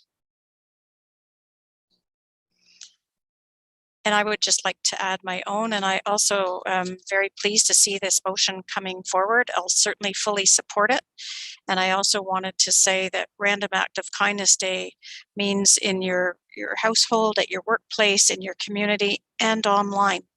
Don't forget that some of the comments that have been showing up online have certainly been disturbing. So I will be in full support. And I see another hand from Councillor Mann. Please go ahead. Well, thank you, Madam Chair, and through you, I just want to say that it's a real opportunity for us to demonstrate those simple random acts of kindness, and it's so important, and it's such a little thing that we can do that can go such a long way. So kudos to Councillor Reid for bringing that forward, and it's an opportunity for us to really demonstrate that we can be kind to each other, and that's who we are. Thank you. We'll move next to Councillor Hamilton. Go ahead, please. Thank you, Your Worship, and through you. Yeah, I'd like to thank Councillor Reid for bringing this motion forward. I thought it's actually a great idea. Everyone's been a bit down lately, you know, if we can be honest. It's a bit of a tough time. And so I think seasonal affective disorder hits under the best of years. So add that to COVID-19 and the ongoing variants we're experiencing. I think something like this can provide a real boost to the community. Of course, we need a directive for highly systematized and organized acts of kindness too. So I'd like to propose that, but no, I'm just kidding. Overall, this is a great motion. I thank Councillor Reid for bringing it forward. So thanks. Thank you. Seeing no further hands up, I'm ready to call for the vote. Madam Clerk. Councillor Ache. In favor. Councillor Devine. Aye. Councillor Meadow. In favor. Councillor Hamilton. In favor. Councillor Liggett. In favor. Councillor Mann. In favor. Councillor Reid. In favor. Councillor Wolf. In favor. Mayor McGarry. In favor. And that's carried. Thank you. We'll move next to Councillor Liggett's notice of motion, and Councillor Liggett, your motion will be added to the February 15th, 2022 Special Council meeting agenda. And at that time, the item will be discussed and voted on. I do believe that Councillor Ermetta is a seconder for your motion. Yes, nods on both ends. Correct. So you may, yep, enthusiastic there. All right, Councillor Liggett, you may be, you can proceed with reading your notice of motion in its entirety. Go ahead, please. Thank you, Madam Chair, but the clerk will be reading the motion. Okay, Madam Clerk. Moved by Councillor Liggett, seconded by Councillor Meadow. Recommendation, whereas municipalities across this province collectively spend millions of dollars of taxpayer money and municipal resources developing official plans that meet current provincial planning policy. And whereas an official plan is developed through months of public consultation to ensure the future planning and development will meet the specific needs of our community. And whereas our official plan includes zoning provisions that encourage development of the missing middle or gentle density to meet the need for attainable housing in our community. Whereas our official plan is ultimately approved by the province, and whereas it is within the legislation purview of municipal council to approve the official plan amendments or zoning bylaw changes that better the community or fit within the vision of the City of Cambridge official plan, and whereas it is also within the legislation purview of municipal council to deny official plan amendments or zoning bylaw changes that do not better the community or do not fit within the vision of the City of Cambridge official plan. And whereas municipal planning decisions may be appealed to the Ontario Land Tribunal, OLT, formerly the Ontario Municipal Board or OMB, an unelected appointed body that is not accountable to the residents of the City of Cambridge. And whereas the OLT has the authority to make a final decision on planning matters based on a best planning outcome and not whether the proposed development is in compliance with municipal official plans and provincial planning policy. And whereas all decisions, save planning decisions, made by municipal councils are only subject to appeal by judicial review, and such appeals are limited to questions of law and or process. And whereas Ontario is the only province in Canada that empowers a separate adjudicative tribunal to review and overrule local decisions applying provincially approved plans. And whereas towns and cities across this province are repeatedly forced to spend millions of dollars defending official plans that have already been approved by the province in expensive, time-consuming, and ultimately futile OLT hearings. And whereas lengthy, costly OLT hearings act as a barrier to the development of attainable housing. Therefore, be it resolved that the City of Cambridge requests the Government of Ontario to dissolve the OLT immediately, thereby eliminating one of the most significant sources of red tape, delaying the development of more attainable housing in Ontario. And be it further resolved that a copy of this motion be sent to the Honourable Doug Ford, Premier of Ontario, the Minister of Municipal Affairs and Housing, the Leader of the Opposition, the leaders of the Liberal and Green Party, all MPPs in the Province of Ontario, the Large Urban Mayors Caucus of Ontario, the Small Urban GTHA Mayors and Regional Chairs of Ontario, and be it further resolved that a copy of this motion be sent to the Association of Municipalities of Ontario, AMO, and all Ontario municipalities for their consideration. Thank you. I think that was the longest motion for tonight. And this motion will be added to the February 15th agenda. So we're now going to move forward. The following motion is related to items of correspondence and presentations at Council. Councillor Reid, you have the motion. Would you like the clerk to read it? Yes. Okay. Madam Clerk. Yes. Motion to receive moved by Councillor Reid, seconded by Councillor Meadow, that all presentations and correspondence from the February 1st, 2022 special council meeting be received. Thank you. Does Council have any comments? Seeing none, I'm going to ask to call for the vote. Madam Clerk. Councillor Adshade. In favor. Councillor Devine. Aye. Councillor Meadow. In favor. Councillor Hamilton. In favor. Councillor Liggett. In favor. Councillor Mann. In favor. Councillor Reid. In favor. Councillor Wolf. In favor. Mayor McGarry. In favor. And that carries. Thank you. Next up on our agenda is consideration of bylaws, and Councillor Wolf, you have this motion. Would you like to read it? Yes, through you, Madam Mayor. Moved by myself, seconded by Councillor Hamilton, that the following bylaws listed under the heading of introduction and consideration of bylaws be enacted and passed. 22-006 being a bylaw to amend bylaw 19-186, being a bylaw to consolidate the delegation of powers and duties delegate certain powers and duties under the Municipal Act and adopt a policy for the delegation of powers and duties. And that's it. Thank you. I'll have our clerk call for the vote. Madam Clerk? Councillor Ache, In favor. Councillor Devine, Aye. Councillor Meadow, In favor? Councillor Hamilton, In favor. Councillor Liggett, In favor? Councillor Mann, In favor? Councillor Reid, In favor? Councillor Wolf, In favor? Mayor McGarry, In favor. and that carries. Thank you. Ticking right along here, we've got our next item, which is the confirmatory bylaw. Councillor Reid, you have the motion. I'll have the clerk read it in its entirety. Madam Clerk? Moved by Councillor Reid, seconded by Councillor Mann. Recommendation that bylaw 22007, being a bylaw to confirm the proceedings of Council of the Corporation of the City of Cambridge, be enacted and passed. Thank you. And I'm ready to call for the vote. Madam Clerk? Councillor Ache, In favor. Councillor Devine, Aye. Councillor Meadow, In favor? Councillor Hamilton, In favor. Councillor Liggett, In favor? Councillor Mann, In favor? Councillor Reid, In favor? Councillor Wolf, In favor? Mayor McGarry, In favor. and that carries. Thank you. We've now reached the end of our agenda for today. So now we get the most controversial notice or motion tonight, which is close of meeting.